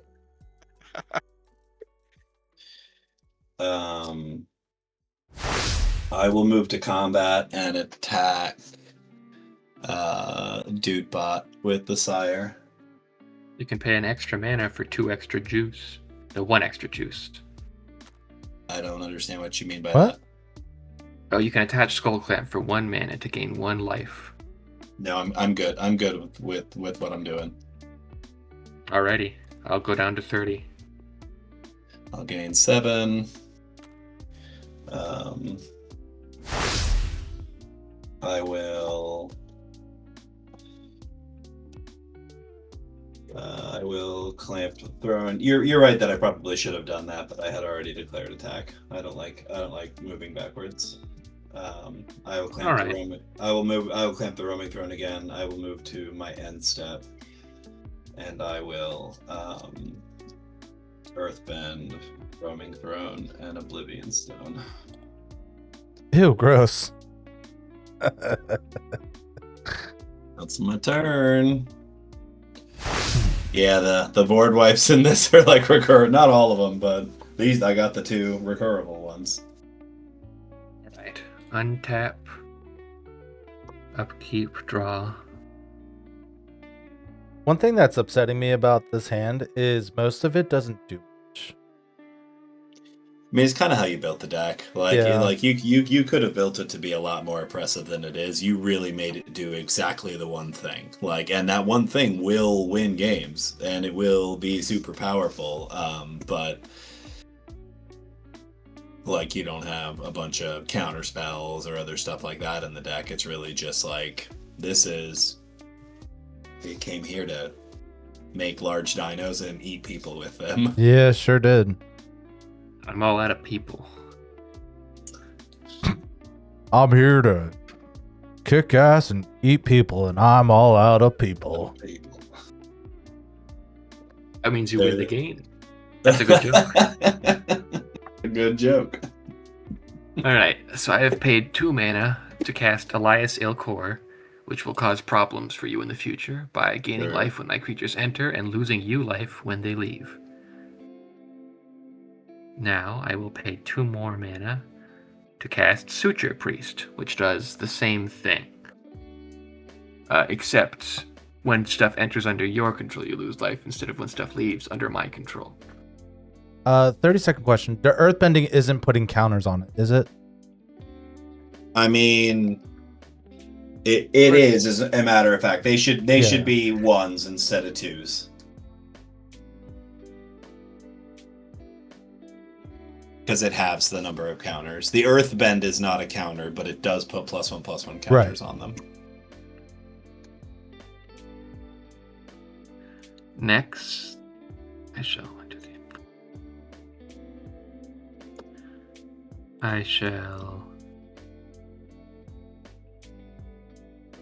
pay 1 black. No, I don't need a Suture Priest. I'll pay 4, and 1 more for 9 mana, which is sufficient to recast Nethroi, No shit. which There I we go. will put on top of my Suture Priest. Neat. Well, it's Elias. Suture Priest isn't a human, right? That's correct. Yes. Neither of these are human at all. Isn't card as printed just priest? Cleric. Yeah. But they're Phyrexian. They're not even a little bit human. They got all that scraped out. It was a good procedure. I also gain 1 life because Elias Very reputable saw the doctor. Suture Priest enter. Mhm. Yeah. Very reputable scraping. I shall now retrieve some creatures. You know I what's will get a cool. silly? That's a fun sentence. I can shuffle my hand. You can what? I can shuffle my hand. I'm just Oh. sitting here shuffling my hand. Yeah. Weird flex, but okay. Yeah. I'm just gonna go get. For all those people that said you But- shouldn't have that land, shouldn't have Reliquary Tower in your deck. That's the Just deck getting for all it, the- though. Oh yeah, because it Getting all just my- draws so many cards. Yeah. Getting all my one cost creatures. 1 power creatures, I should say. So that's. I'm up to 7.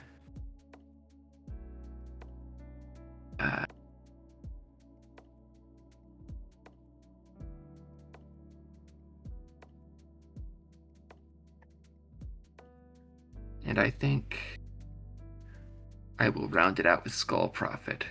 So that's 10. That's 10 mana. 10 power worth of creatures. And that causes me to gain 20 life. I believe is the main effect. Thank God for commander damage, right? Am I right? Yeah. Then I have a generous patron enters trigger. And I don't think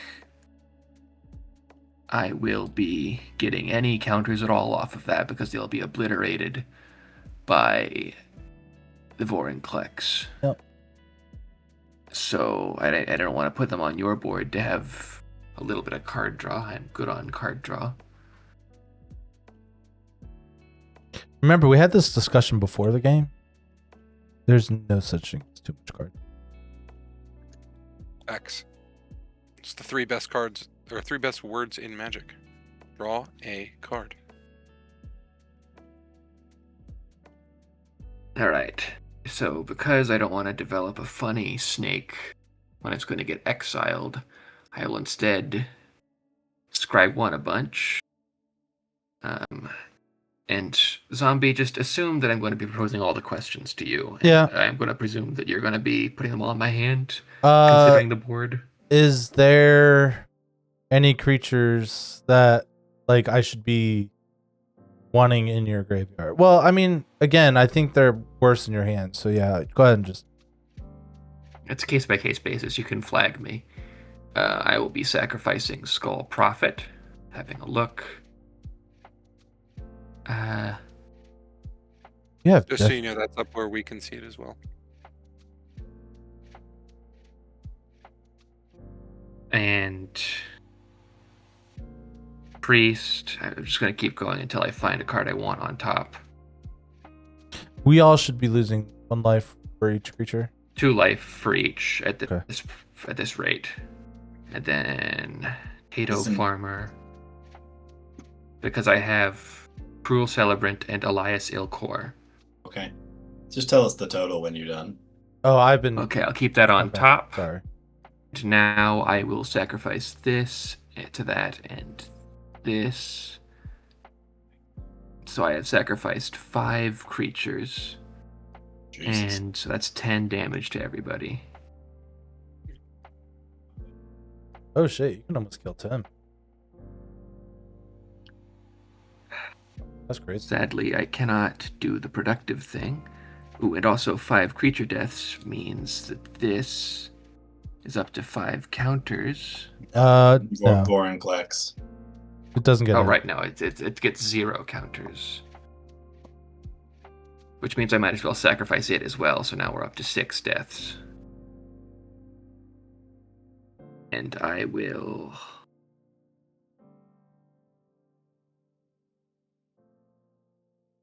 Let's just get an Elvish Visionary out. And I will draw Let's- a card from her. Oh, that's 2. And then I will eat her Oh, for 2 more damage to everybody. And I get to scry because I drew the card that was on top before. Yeah, that's fine. I'll keep that on top. Alright, and these all go to my hand, I presume? Yep. Alright. My hand is 17 big.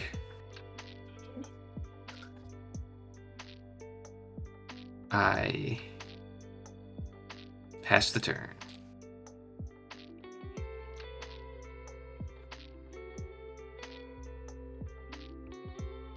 Wait, Cruel Celebrant would have been gaining me a little bit of life during that. 6 So- creatures. So I yes, know, I it was- gained 2 life. 2 life from the elf coming in, and then I gain. Let's just say 7. Is that good? I think that's 7. Excuse. And do you have to discard a hand size or anything like that? Oh, I do have to discard the hand size. So I'll be discarding some stuff. Okay. Well, while you do that, I've untapped. And now I've got triggers. So, 2, 2, 1, and that goes off. So I cast Inspiring Refrain. So I draw 2. And then exile it with 3 time counters on it.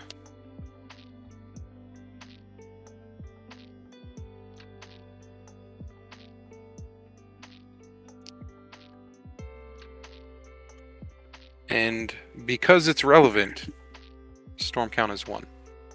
Oh snap! Yeah,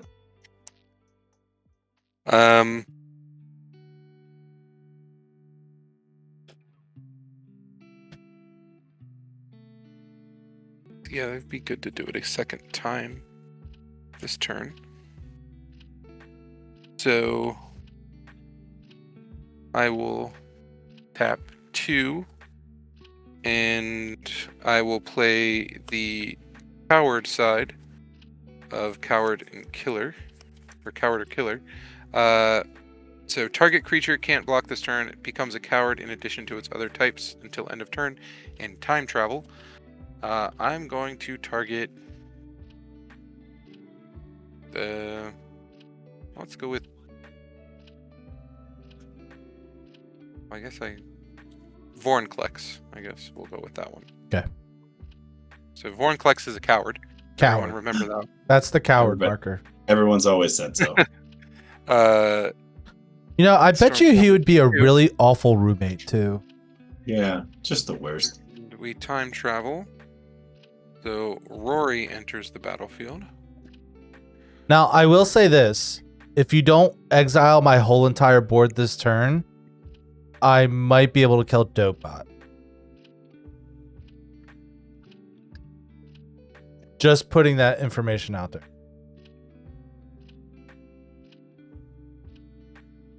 I didn't do the math because math is for blockers, but I might be able to kill Dope. See, but the only problem is right now I want to be putting counters on my rotating fireplace. Uh-huh. As long as Vorinclex is out, I can't put counters on my rotating fireplace. That's true. So that's where the problem comes in. Commander damage is a hell of a drug. And how does that work with suspend? Like it still gets They're not permanents, so they still get their counters. I actually looked it up because I was like, how is Vorinclex worded? Because that does that mess with? I don't suspend? know. It's in a language I can't read. I pulled it from a pack. Oh, that's so. right. You're not a judge, so you never got the lessons in Phyrexian. I did not. So no, it's permanents that care about it. Well, permanents are players. Yeah, I guess I've got to do it. I hate it because I lose Rory, but that's okay. Actually.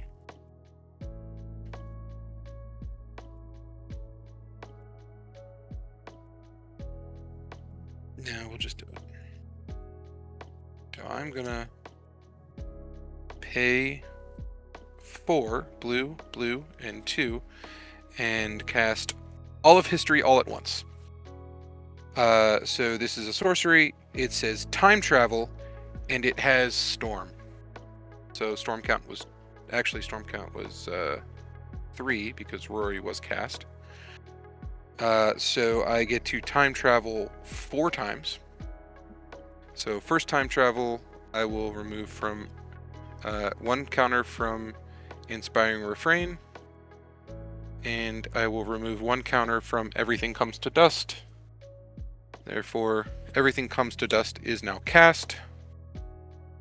May I respond? You Well, may. Wait, zombie, zombie goes first. I Yeah. have no responses.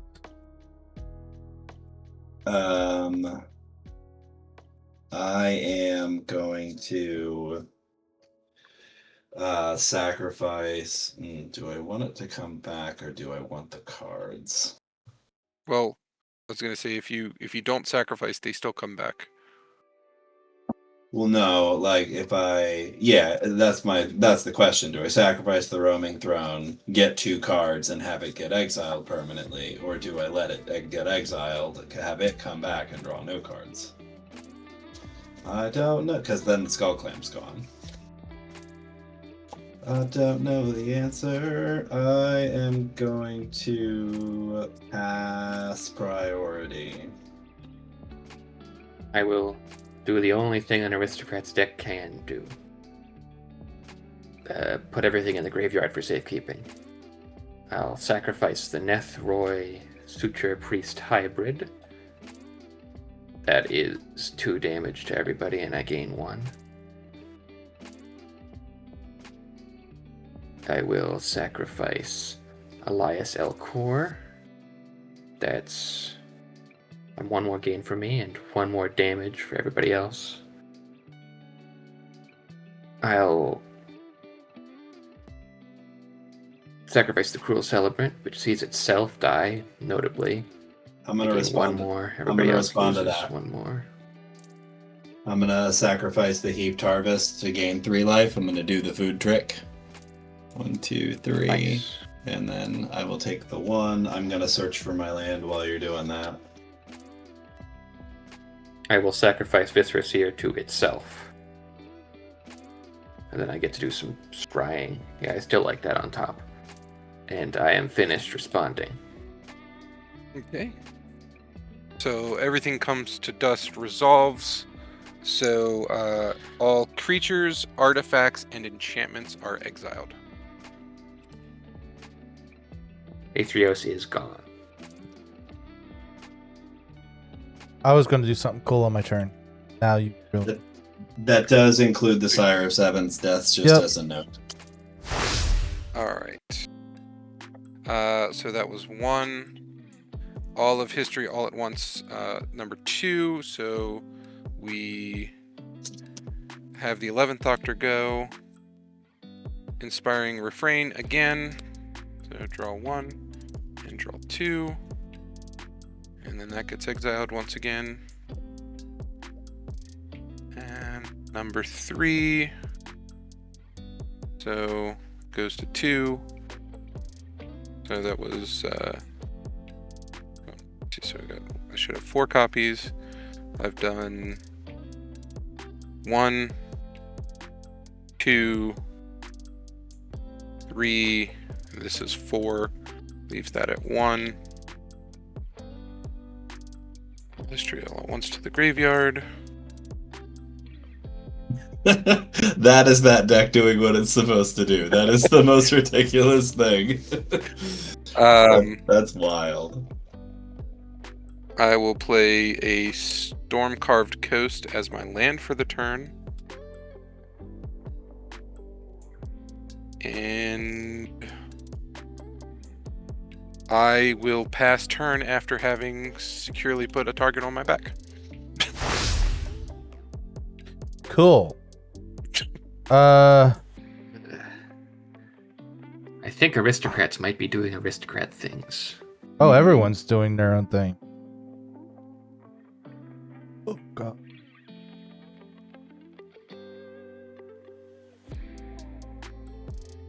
I think I'm going to need a turn to, like, do this weird, like, setup thing. Yeah. What's setup? I don't Yeah. know.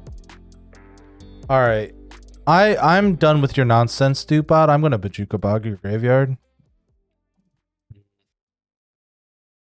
I do a handstand, backflip, double turnaround, clap.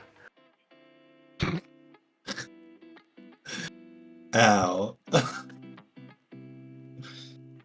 Ow. Should have figured you'd have that in hand. Yeah, considering. Literally just drew it. Did you really? Stop yeah, it. Yeah. We're going to play Biophagus. The one that puts counters on things, right? Yep. When you get mana Use the mana spent by it. Yeah. and it puts a counter on it. Yep. Oh, there's a herb. Oh, that's right. All right. So 5 for Archfiend of Ifnir. goddamn. But you have an Oblivion Stone, and it's like, God damn it! Like, how much do I do? Tap this for black for Phyrexian Reclamation. Yep. My turn would have been way cooler if I didn't lose everything. I'm sure. I'm sure most of us feel the same. And that's it for me. Hey, I mean, I lost Rory and my fireplace, so Yeah, he lost his fireplace. The engine will turn. God damn. Yeah. So just out for context, I was gonna play Nykthos Shrine to Nyx, which would have tapped for 5 mana. And then Hydroid Krasis, really, really large amount. And then gave it all those keywords that it would have. So I would have attacked with like a, I don't know, like a 20/20 Hydroid Krasis with lifelink, flying, indestructible, trample, haste. Like, All right, my land per turn is Field of the Dead. that is a very, very good land. Mm-hmm. I have 7 or more different lands, if you can imagine. What? And then. well, 1, 2, let me 3, count that. 4, Judge? 5, 6, Yeah. 7, 8. Toph.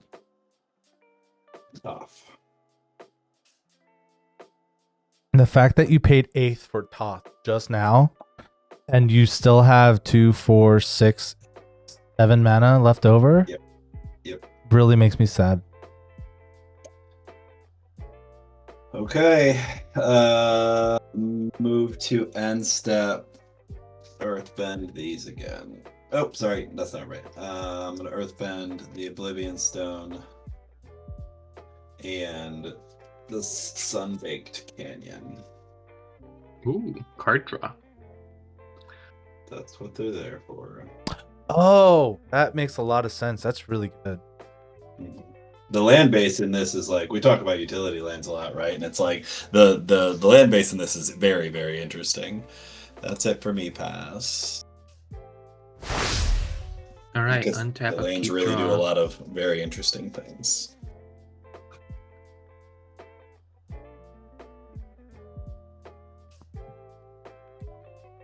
Well, first things first, I got a Stitcher Supplier in my hand. Hi Refill ho, that graveyard. hi ho. Off to work we go. A sanguine spy and a witch on the opposite side of this land. Hi ho, hi ho.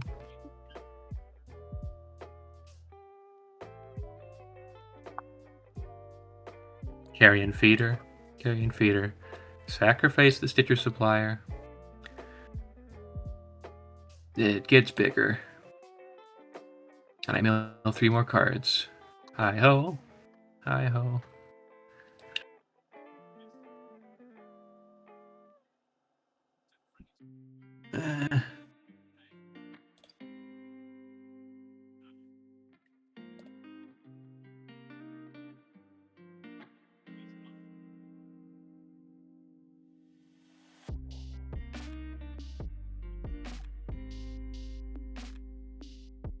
I'll pay 11 mana to recast Nethroi.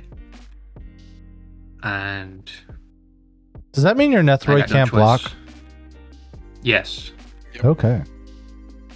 but Nethroi is here to do the thing. Nethroi will retrieve all the creatures that were killed, including the Witch Enchanter. So that's 4, 5, 7. You're allowed up to 10, right? Or Uh, something, right? Up to 10 power. Yeah. Yes. And but you know these chums No, will I have was to do. just asking. I'll order the Stitcher Supplier on top of the Eternal Witness, and the Witch Enchanter can gun last.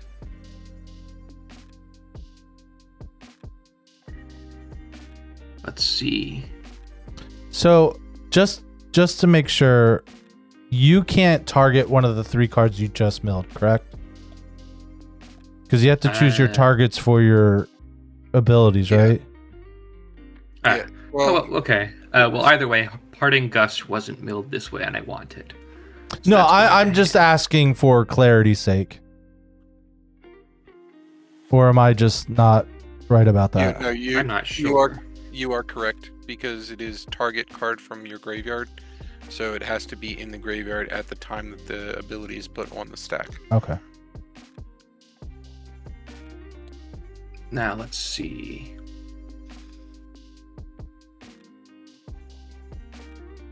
I think Phyrexian Reclamation is the worst thing around.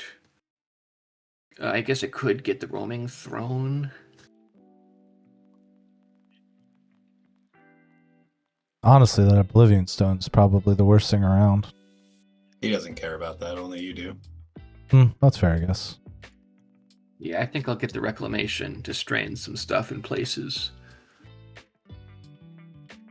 Phyrexian Reclamation is being targeted by Witch Enchanter, which is a 2/2 that destroys artifacts or enchantments on entry. And then Sanguine Spy is here to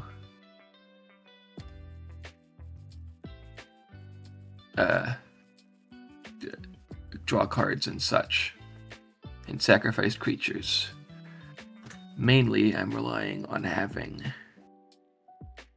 a 2-mana exile target creature in my hand. Pass the turn. I will untap. Upkeep. Hey, this is familiar. Inspiring Refrain. Hey, so it's like it keeps happening. Like it's repetitive. Yeah. The Ood song, it gets to you. He was like, oh, I don't even know if this is going to get cast. It's the second time. Third Third time. Even better. Mm-hmm. Right? And draw for turn. That's gonna get saved for later. That's just gonna be funny. Tap 1, 2, and 3. And I will play Sonic Screwdriver.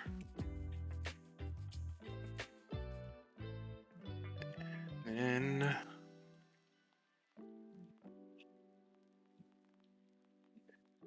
land for turn will be Fury Calm Snarl.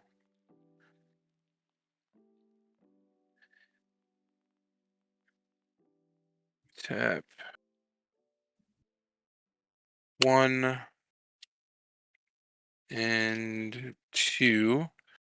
I will activate the 11th Doctor. Target creature with power 3 or less can't be blocked this turn. Target himself. You both are scary.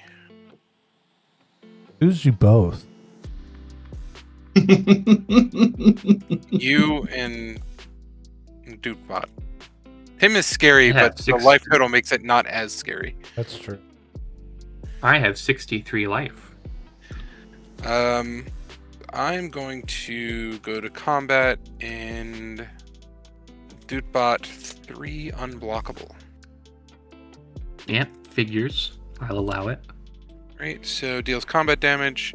I may exile a card from my hand with a number of time counters on it equal to its mana value. I will exile Day of the Doctor.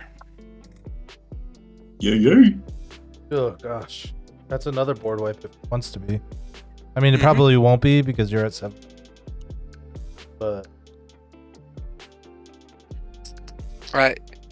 I have better... I don't want to say better. I have more fun things in my hand. Second main phase. I will... red, blue, 1. We're getting the band back together. Here's the 9th Doctor. Yeah. I could have played him before, but then I would have been tempted to attack with him, and I didn't want to do that. So it has haste, and whenever he becomes untapped during my untap step, I get an additional upkeep step.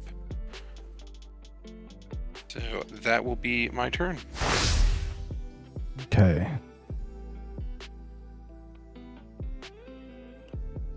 All right. Tap up, draw. We'll play Drowned Catacomb.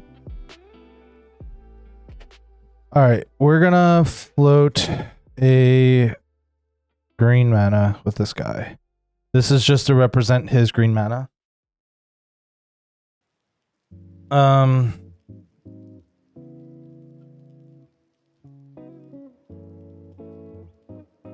I am going to cast.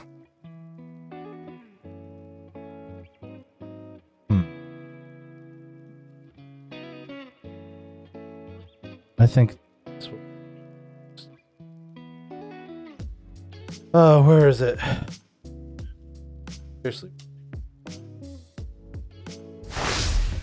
Don't you just love having that problem finding the card you're trying to cast? Here it is. All right, we're gonna cast Mandate of Bandit of Abaddon. I'm gonna choose target creature you control. Destroy all creatures with power less than that creature. I'm gonna choose or target my Archfiend of Ithmir. So I'm gonna destroy everything with power 5 or less. Or I'm sorry, with less power, so 4 or less. May I ask a question? Yes. What happens if that gets exiled before that happens? The spell fizzles. Pretty sure. I see. Yeah, okay.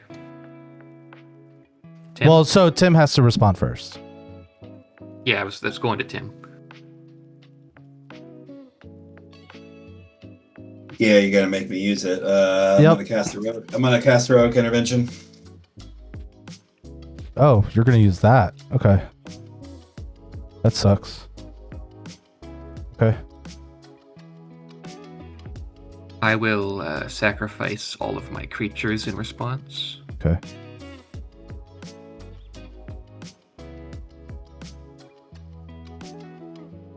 Nethroi would survive, but now it survives and has 4 more counters, making it a 10/10 that can't block. Also, I mill 3 more cards because of the death trigger. Have no responses. Okay, so everything 4 or less is destroyed. I still have the 1 green mana from that. 1, 2, 3, 4, 5, 6, 7. We're gonna cast my commander. Any responses? Yeah, I have to kill Ithmir, my stuff all dies.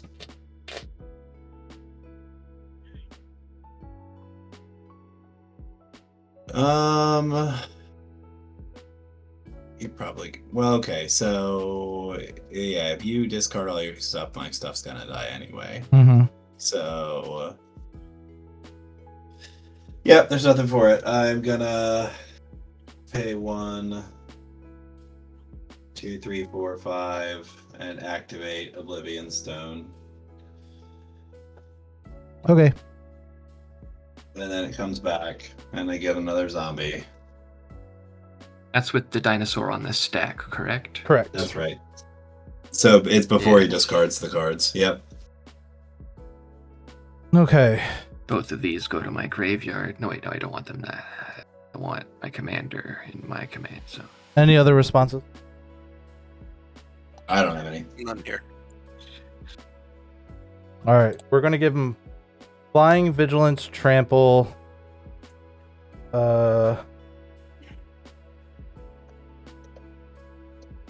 First strike. Minache. Tim, Yes. did you put fate counters on your stuff? No, I they're cast indestructible. Heroic Intervention. Oh, that's right. That's right. Reach. And Wasn't my intention. But It's okay. but dude bot Hex played pr- very wisely. And making me resolve Wait, my hold on. heroic intervention Do I before not he have chose haste? whether or not to kill that guy.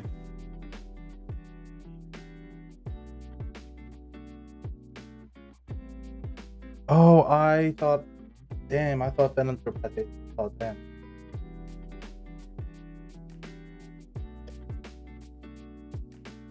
Just because I'm curious, what creature in there has hexproof? I want to read it. Venom throat. It's just flying death. I see. Hex. Oh, you were holding it. I see. Yeah, yeah. Okay. So, 1, 2, 3, 4, 5, 6, 7.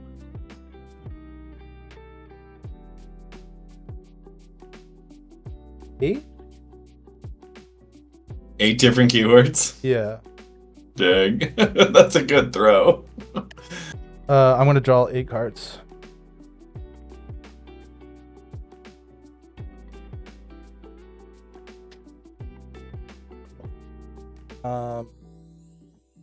And since there's no haste, I'm just gonna put sadness on this. Real quick, what are the keywords? Flying, vigilance, trample,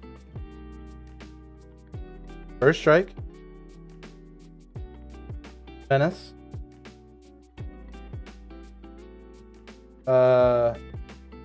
reach,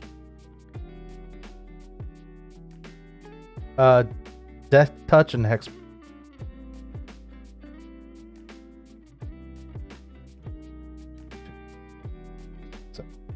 Ooh.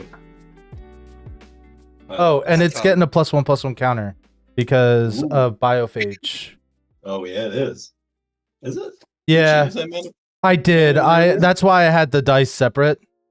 I see.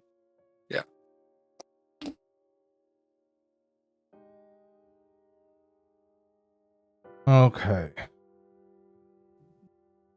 Since there's no haste, I'm just gonna put sadness on the stack. Okay, say go. Already started. I'm gonna pay 5 and play the Might Stone and the Weak Stone.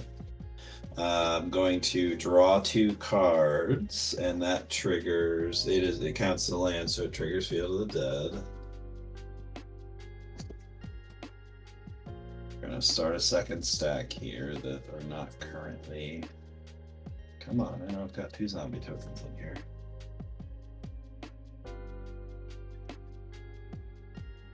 This left. Our summoning 6. Draw 2.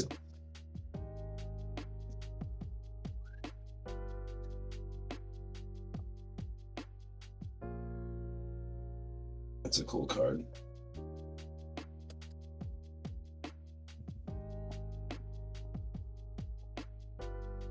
Is it me or is this game really freaking intense? Well, yeah, we've It's gotten very intense. yeah, we've gotten to the end here, and it's pretty significant. I will play my land for turn. It's a Restless Prairie. I will tap.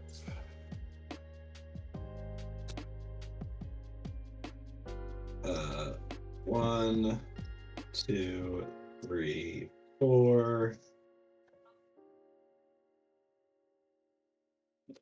Yeah, I thought I had haste in my hand and I was gonna kill you, Tim. Yeah, of course you were, and you will just have to wait till next turn. Yeah, basically. I do notably have a creature that deals damage on creature death in my graveyard with 2 power currently. So anyway, I'm going to play Toph, the Greatest Earthbender. And when this Toph enters, I'm going to Earthbend X, where X is the amount of mana spent to cast her. Land creatures I control have double strike, so she is going to Earthbend Roaming Throne and make it a 4/4. and she's going to Earthbend Restless Bivouac and make it a 4/4.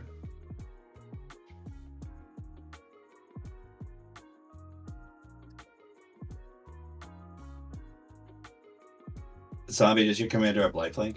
It does not. I am going to move to combat and attack Zombie with everything.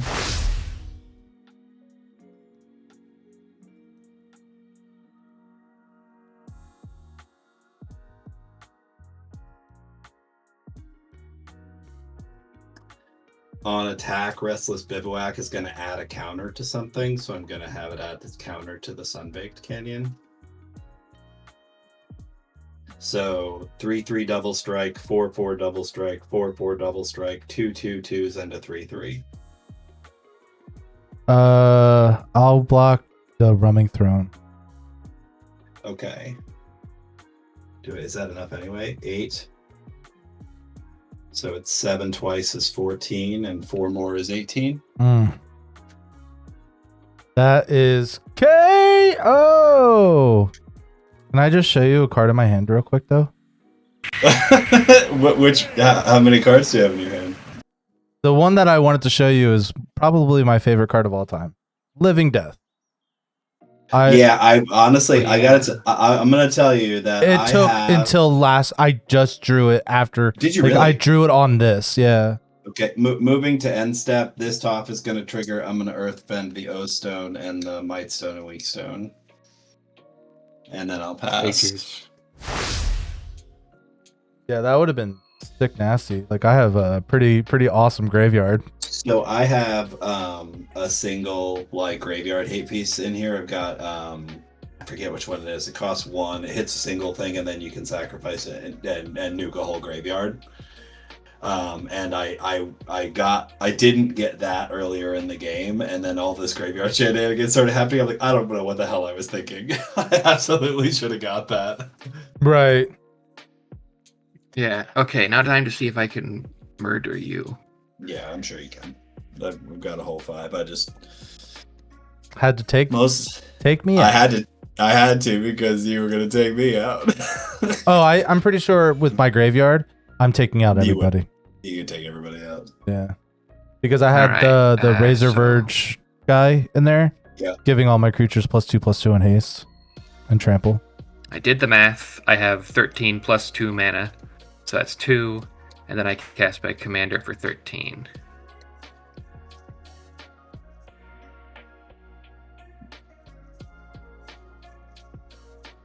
Let's just do the math real quick. 6 plus 5 plus 4.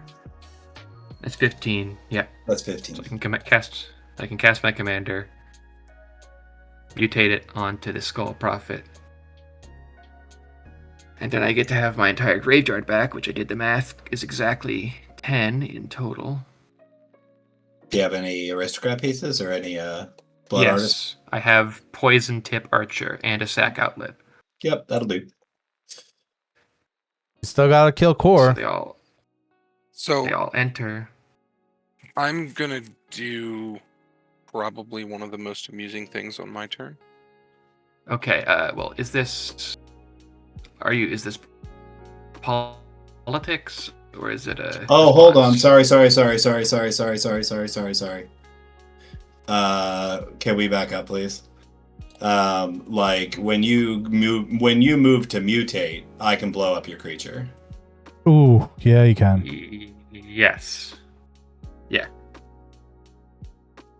I don't want to make the game longer, but I think that's the correct move on my part. I suppose, yeah. Yeah. So when you At least when you your move, zombies die. yeah, when you move to mutate, well, it kills almost all of my stuff, but yeah, when you move The zombies to mutate, I don't like. I don't like them. I will activate Oblivion Stone. Okay, so my commander will enter the battlefield. And then you Okay. have some stuff to deal with. Yeah, so I have 5 Earthbent things that are all going to come back in. Homing Throne is dead, right? No, it was Earthbound. Oh, it was off the screen just a little bit. Yeah. I didn't see the token. So all of those things are gonna come back in. Card draw, I will. probably. Yeah, I think I don't care about your commander being on board. It probably makes more sense than to kill it. Although you're just gonna put it back in your command zone. I think it enters before my commander enters anyway. You're right. You're right. I will draw the cards. And I had 5 lands enter, so I will get 5 zombies. My zombies are back. Yeah, I think they enter tapped. Right.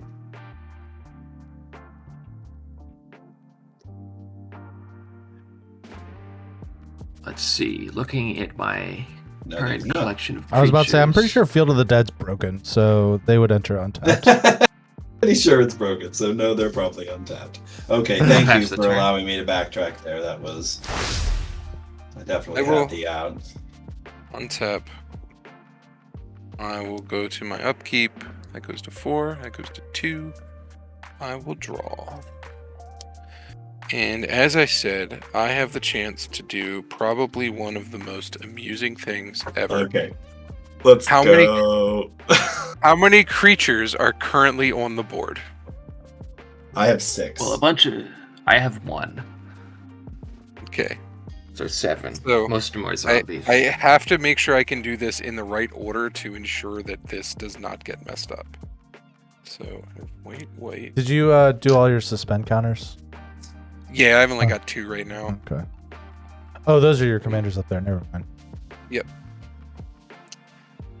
Oh no, I don't have enough white mana to do it all. To make sure it doesn't just get messed up. Oh wait, yes I do.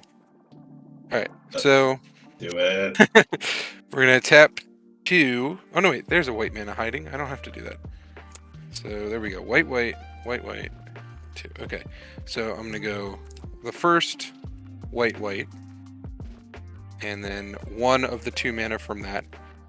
And I am going to cast Grasp of Fate. So when it enters the battlefield, for each opponent, I exile up to 1 target non-land permanent that player controls until Grasp of Fate leaves the battlefield. So I am going to only target the Oblivion Stone. Hmm.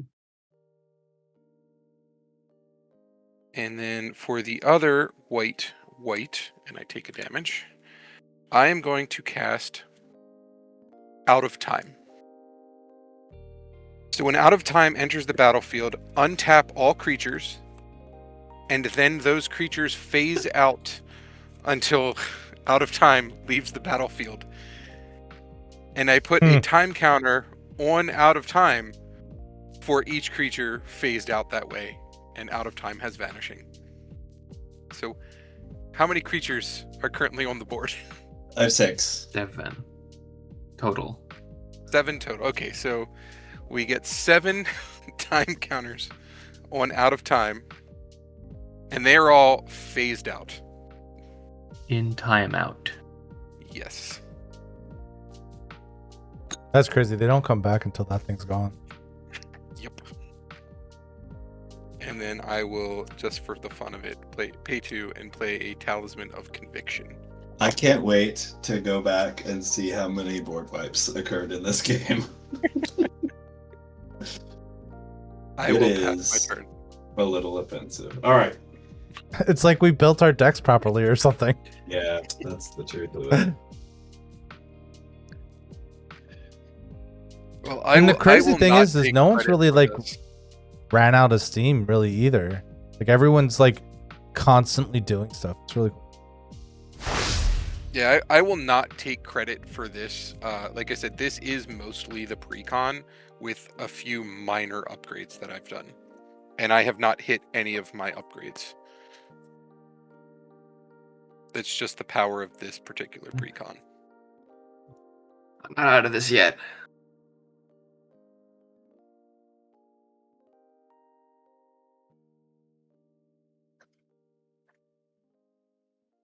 6, 8, 9, 10, 4, 5, 6, 7, 8, 9, 10. Top of the first Metalbender. I think you've cast that a couple times this game. That's the fourth. That's the fourth time. Oh man. Um,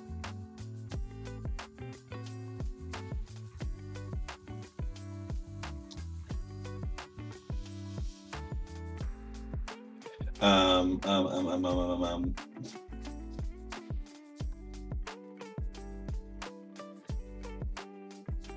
Okay, only getting single triggers here until I get rid of that thing.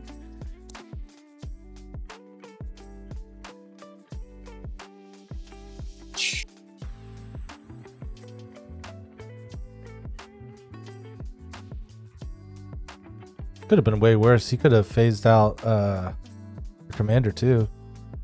Luckily it died before that. Well, I mean, the truth is, I have the answer. I do So, too if I really need it, but yeah, I'm gonna channel Beseiju and destroy out of time. I get to search for a basic, correct? Yeah, actually, a land with a basic type. Land And with a basic type, that's even better. Yep, and just onto the battlefield. Nethroi is back from lunch. He got a mojito.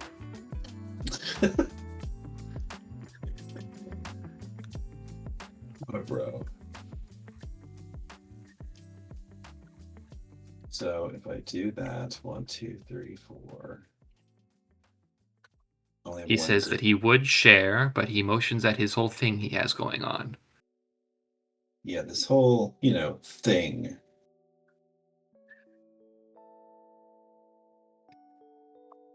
Dripping in rib cage.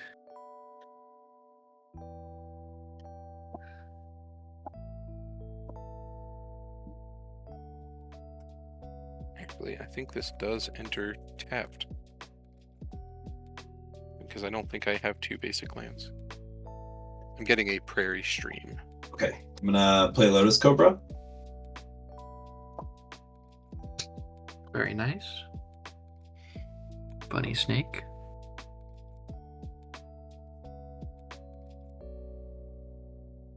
I, in fact, do not have 2 basic lands. I'm gonna play Earthbender Ascension. Ooh, shit. So, when Earthbender Ascension enters the battlefield, I get to Earthbend 2. And then I'm going to search for a basic. And put that onto the battlefield. Taking all the basics out. Trigger That'll be Lotus. scary. Yeah, trigger Lotus Cobra, make a green. Sorry. Oh, that's gross. Whenever you play an artifact, gain mana. That's gross. Yes. Yep.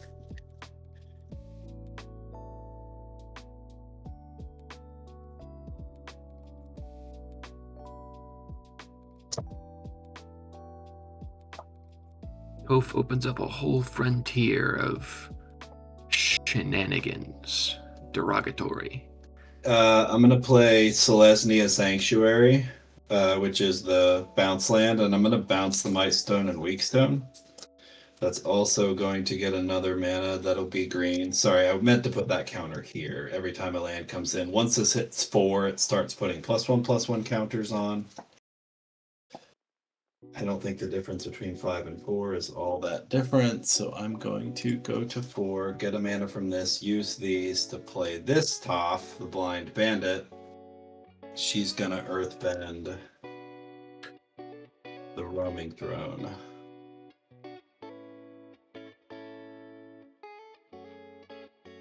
And then I'm gonna move to combat. And I should not have bent the Roaming Throne. 2, 3, 4, 5, 6, 7, 8. That's 15. That's the wrong amount. Okay, I'm going to move to combat and attack. I'm actually going to attack core with everything. Oh. It's how much damage you said? It is 15. Oh, damn. I You have must have a no plan. blocker. And I will pass after that. I'll be 3.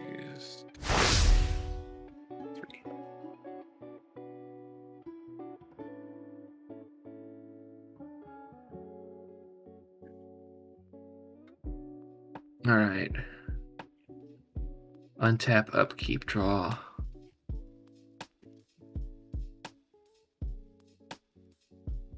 That was the first commander damage I've taken this game.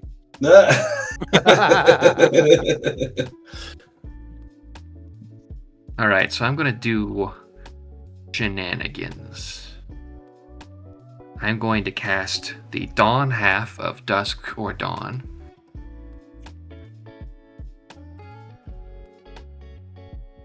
No, it's never mind. That's weird. So it has to be in my graveyard to do the dawn half. Yeah, aftermath. Yeah. Your Besiege should be on tap. Why is this frame wrong? Why are you incorrect? This is not what the aftermath frame looks like. I think it's because I changed the art for Nethroi. Whatever.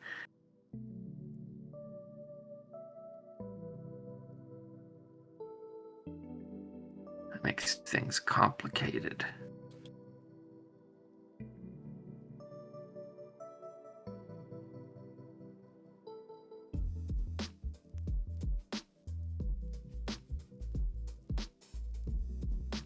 I'm just so satisfied everyone got. Yeah. That is rather nice. I mean, this is my library. Wild.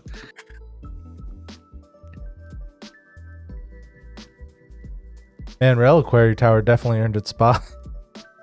It's so funny because it's like so often we think of that card as being, kind of really bad, but in the right in the right place, right time. Mhm.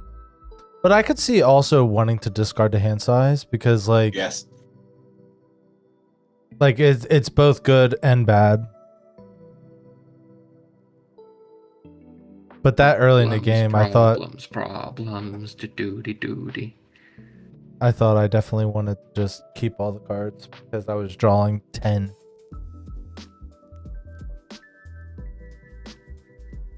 In the interest of getting this in my graveyard and then killing both Tophs, I'm going to cast the Dusk, half of Dusk to Dawn. Man, I'm really upset that the Aftermath frame being wrong tricked me. I'm sending you back to the pit. There, now you're correct.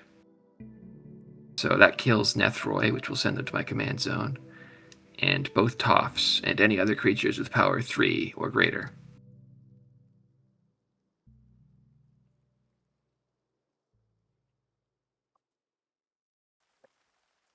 Wait, so how much does Well, the fact that you can pay 12 and still have mana left over makes me so bad.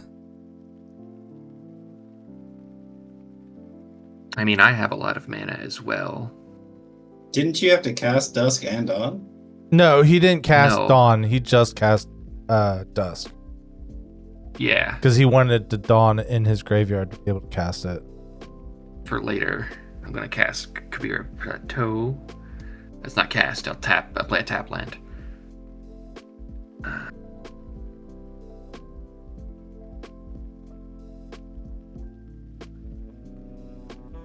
I'll just...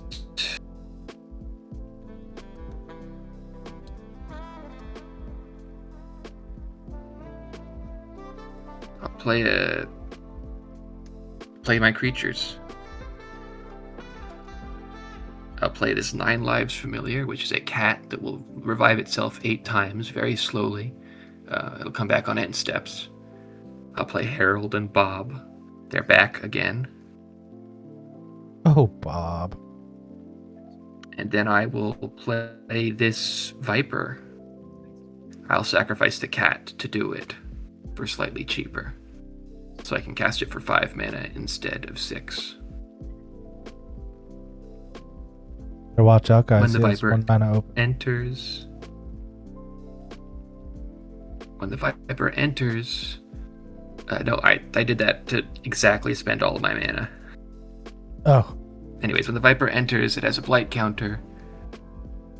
Everybody loses 4 life unless they discard a card or sacrifice a creature. I will discard. Non-land permanent. Non-land permanent is also a thing you can sacrifice. That actually... Just non-land permanent. You can sacrifice a non-land permanent as well. Oh, Yeah, I shit. He figured. can't sacrifice, like, Rumming Throne and shit. Oh, that's crazy. I have zombies. Oh, I know. I was just thinking to myself, like, it would be cool to have it back They're and be currently bigger and stuff, but... artifacts, I think. I will sacrifice... Or, Oh, I just will... because Toph is gone. No, they're 2/2 lands. No, they're earthbent. They're still lands.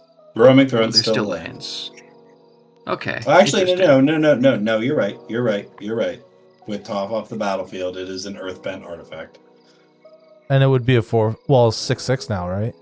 No, So no. Tim- All of those Oh, I things see. happen when it gets earthbent, and it Tim remains. sacrificed zombie, I and did. what's core? I will What's core discard... doing? I will discard my adipose offspring. Alright, very nice. On my end step, 9 lives. Familiar comes back with 1 fewer revival counter, meaning it has 7 left. It's power and toughness of the snake. 6/6. Yeah, I thought so. Upkeep and draw. That Viper is a pretty cool card. Sorry, Yeah, it forgot my upkeep. Get that back from me. It's very fun when your opponents don't have an abundance of resources, Now I will draw. unlike some games. Blue Jeez. and 1. I will play, white and 1. I will play The Wedding of River Song. I draw 2 cards and then can exile a non-land card from my hand with a number of time counters on it equal to its mana value, and then the whole suspend stuff. So draw 1 and draw 2.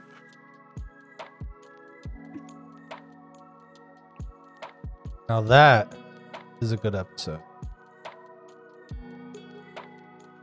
Yeah, that very good.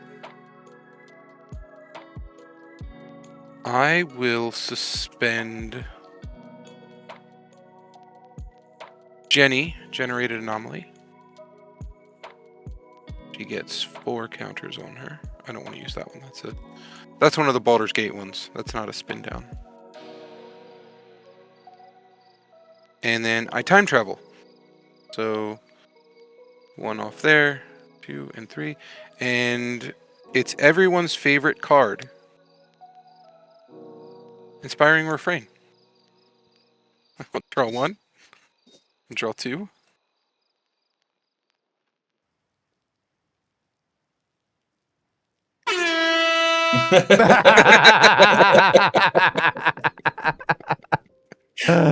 Oh, Play that man. game. Is that 4 times now? Yeah. Yeah. Yep. Alright. My land for the turn is going to be Is It Boilerworks, and I'm going to bounce this Sun-Baked Canyon Yeah. just to ensure that I don't try to use it. Right. He's at 1. 2, 3, I 4. really, I'm obviously very tired because I 100% could have killed him.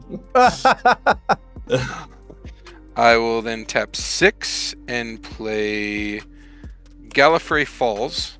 Mm-hmm. So deals 4 damage to each creature, and any creatures that would die this way are exiled instead. Yep. That manages to deal with my infinite cat. That cat is too dangerous. And my Harold and Bob don't get the value. Curse you. So, Curse when Sunbaked Canyon Although comes I do back, like all the it's gonna make zombies me dying. it's gonna make me one new zombie. That bitch is And it's- untapped. That card's broken. One untapped zombie because it matters. And I will pass the turn. Am I correct in seeing no Valkers over there? Yeah, you are correct. I forgot about the fact that it would come back in Field of the Dead.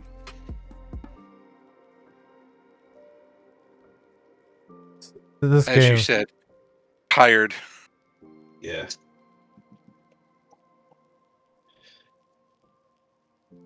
Okay.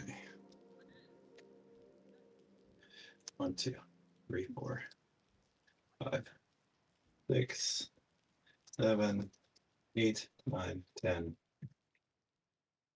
11, 12. Say now, Toph.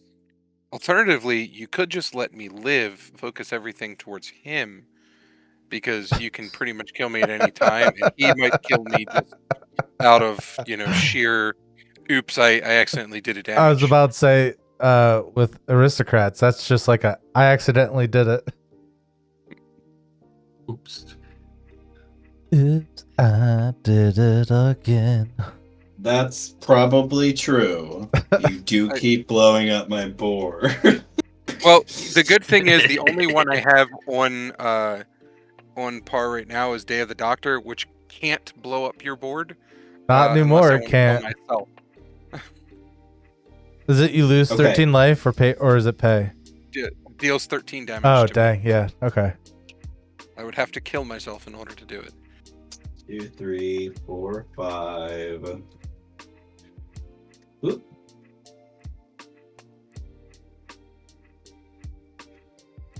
For Might Stone and Weak Stone, I'm gonna draw 2 cards. That's gonna trigger Earthbender Ascension. It's now at 4, so I'm gonna stop putting counters on it. But it basically is now whenever a land enters, I can put a +1/+1 counter somewhere. I thought it said So- 4 +1/+1 counters somewhere. No, No, it's a 1 no. counter and trample. Right. Cool. Okay. That changes things a little. I will play Zurinor. Oh, God. Trigger Earthbender Ascension. Trigger zombies. I will play Soul Guide Lantern. Trigger Earthbender Ascension. Trigger zombies. When it enters, I'm gonna exile target card in a graveyard. I guess I get Dusk Dawn. Oh, snap. Although another notable choice might be Poison Tip Archer, which is my one current active. Well, Damager. so you are aware, the second line of Soul Guide Lantern reads: tap, sacrifice, exile each opponent's graveyard. Fair. Suck it. I will move to combat. I will attack Dudebot with a 7/7 roaming throne. I guess I'll let it through.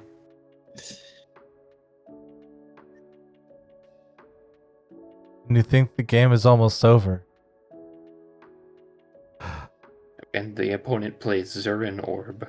With like a bajillion. And everybody lands went, "Oh!" Nobody Like that said, card. oh. They just went, out. Everybody exhaled.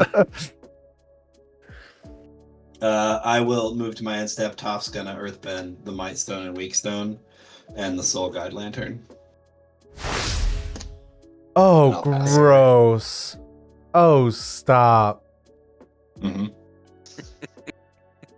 This is You really have got to see everything that I want. Oh, not everything, but you got to see very much what I designed this deck to do today. Except that I didn't get to any of the combo pieces. This is just the deck trying to like survive in the mid game. You know, Damn.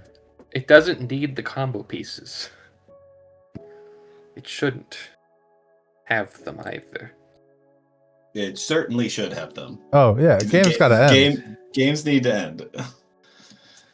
And if somebody puts up an extraordinary defense, like I need to be able to break through it. Like I would never have been able to beat zombie. Well, I guess I shouldn't say I couldn't have beaten him with combat damage because I did, but that was because everybody else was helping me. Right. Now you just exile my graveyard at instant speed. Yep. That's why I give my commander split second. At split second speed. With the second split, my partner. Second split, my partner. Yeah, that's a interesting spot to be in.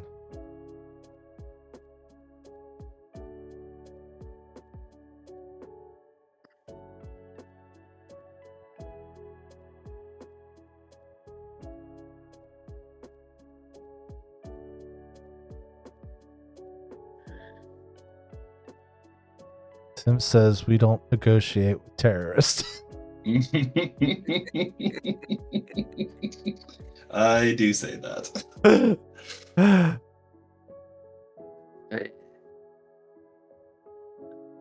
Well, in the interest of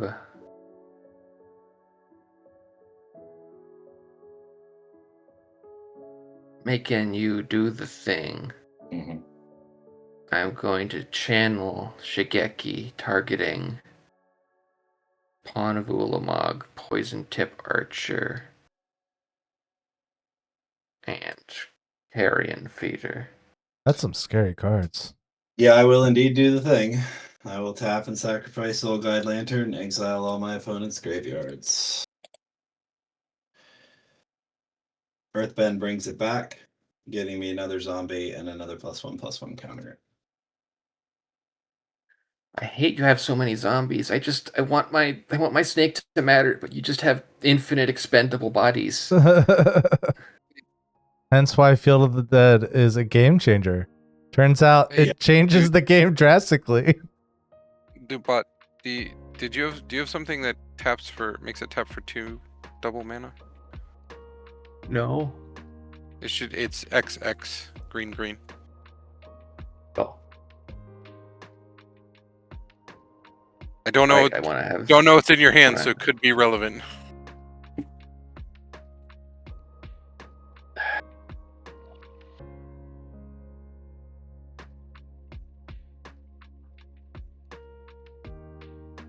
Because that's Shigeki's gone now too, right?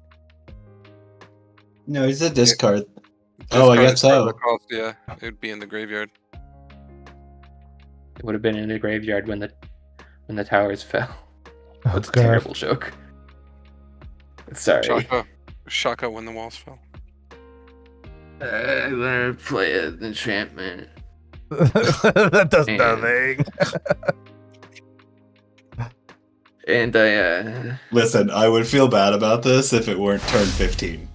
Or whatever the hell turn it is. You know, hour 3 of this game. Or hour 3, yeah. I would feel bad about permanently nerfing your graveyard deck if it weren't the very end of the game. I think I just gotta take a few more hours to think about it in this turn. About how bad I feel.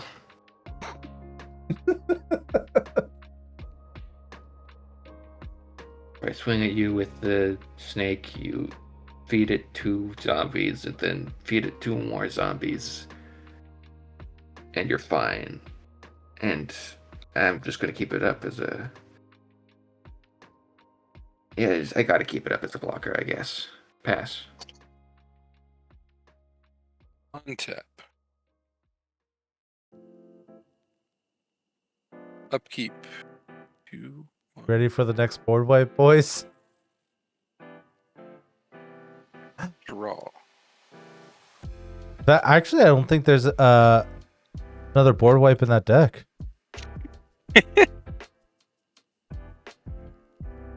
Like I'm going through the pre-con deck list, and I'm like, I don't know, man. For sure there is.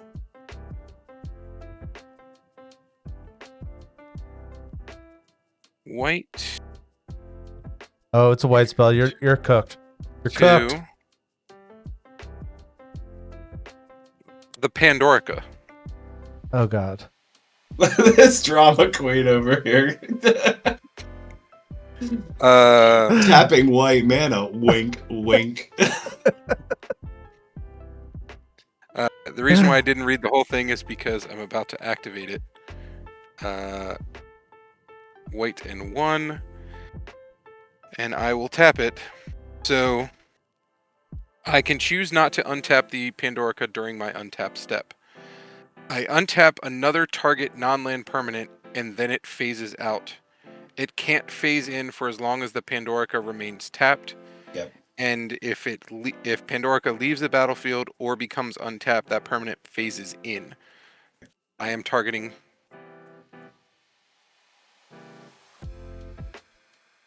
Oh, this is a good one. So you can just targeting Toph. Yeah, my commander. Yeah. Yeah, I'm gonna respond.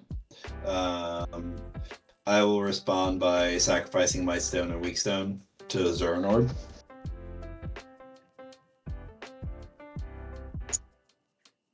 Unfortunately, Okay. there's no good target on Dute's board to really go for. No, Unfortunately, like no, am I, I totally get it.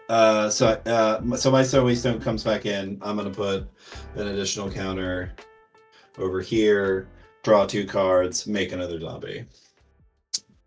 I just want it to count as a land when it comes back. Yeah. So Toph is phased out. Okay. I will play a Sunbaked Canyon as my land for the turn. Tap that for colorless and tap the canyon to sacrifice it and draw a card.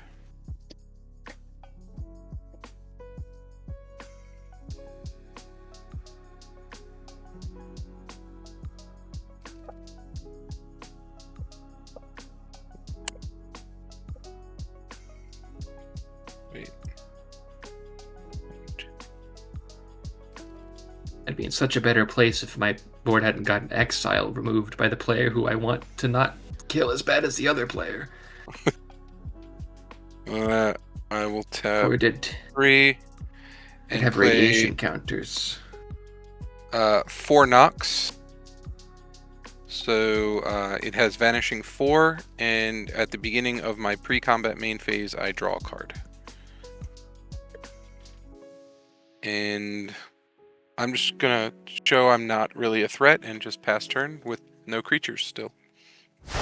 On your end step, I'm going to, before the mana is untapped, gift you a fish, pour, and permanently get rid of the roaming throne. You gotta pay the ward. Oh yeah, I can pay the ward. And an extra. I tip well. Okay. I'm gonna swords your snake. Yeah.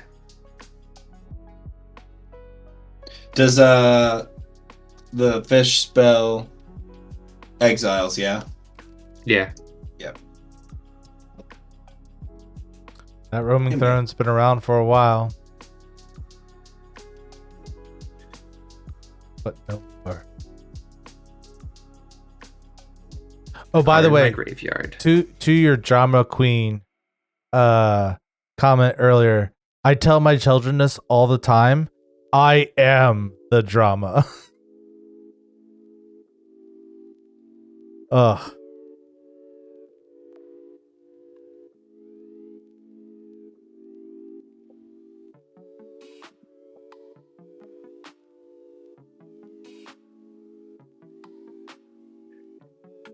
I'm not. I gave Core the fish. Oh, you gave Core the fish. Because I like Core. Okay. 1, 2, 3, 4, 5 for Nissa Vital Force.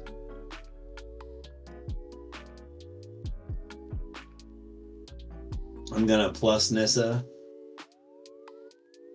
then turn Restless Bivouac into a 5/5 until my next turn.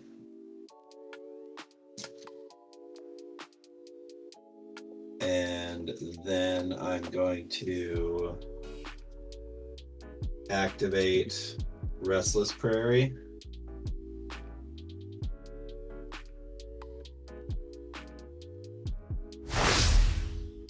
And I will move to attack. I will send 2 zombies at Core, 4 zombies at Doot, the Restless Prairie, and the Restless Bivouac at Doot as well. The Bivouac will give itself a counter. Restless Prairie will give everyone +1/+1. So 2 3/3s to Core, 4 3/3s, a 5 3/3s, and a 5 6 7. So 15, 22 coming at Doot, 2 3/3s coming to Core. I will make the correct play and block with the fish before I die valiantly.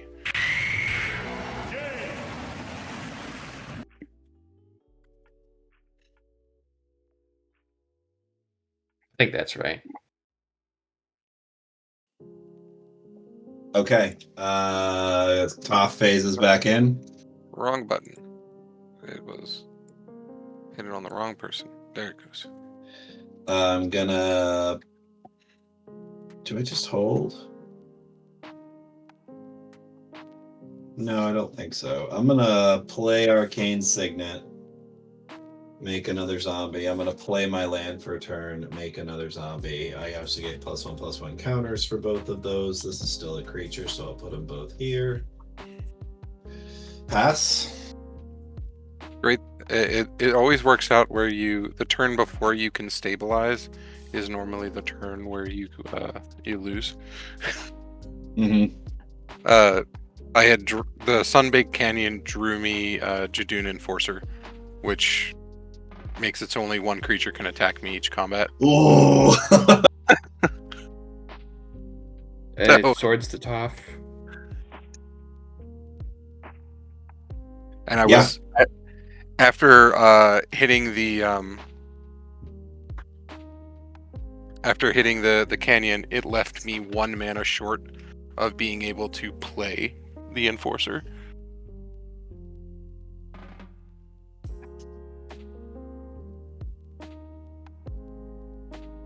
I think I'll just do the concede thing. Yeah. That's scary. Oh my god. That was crazy.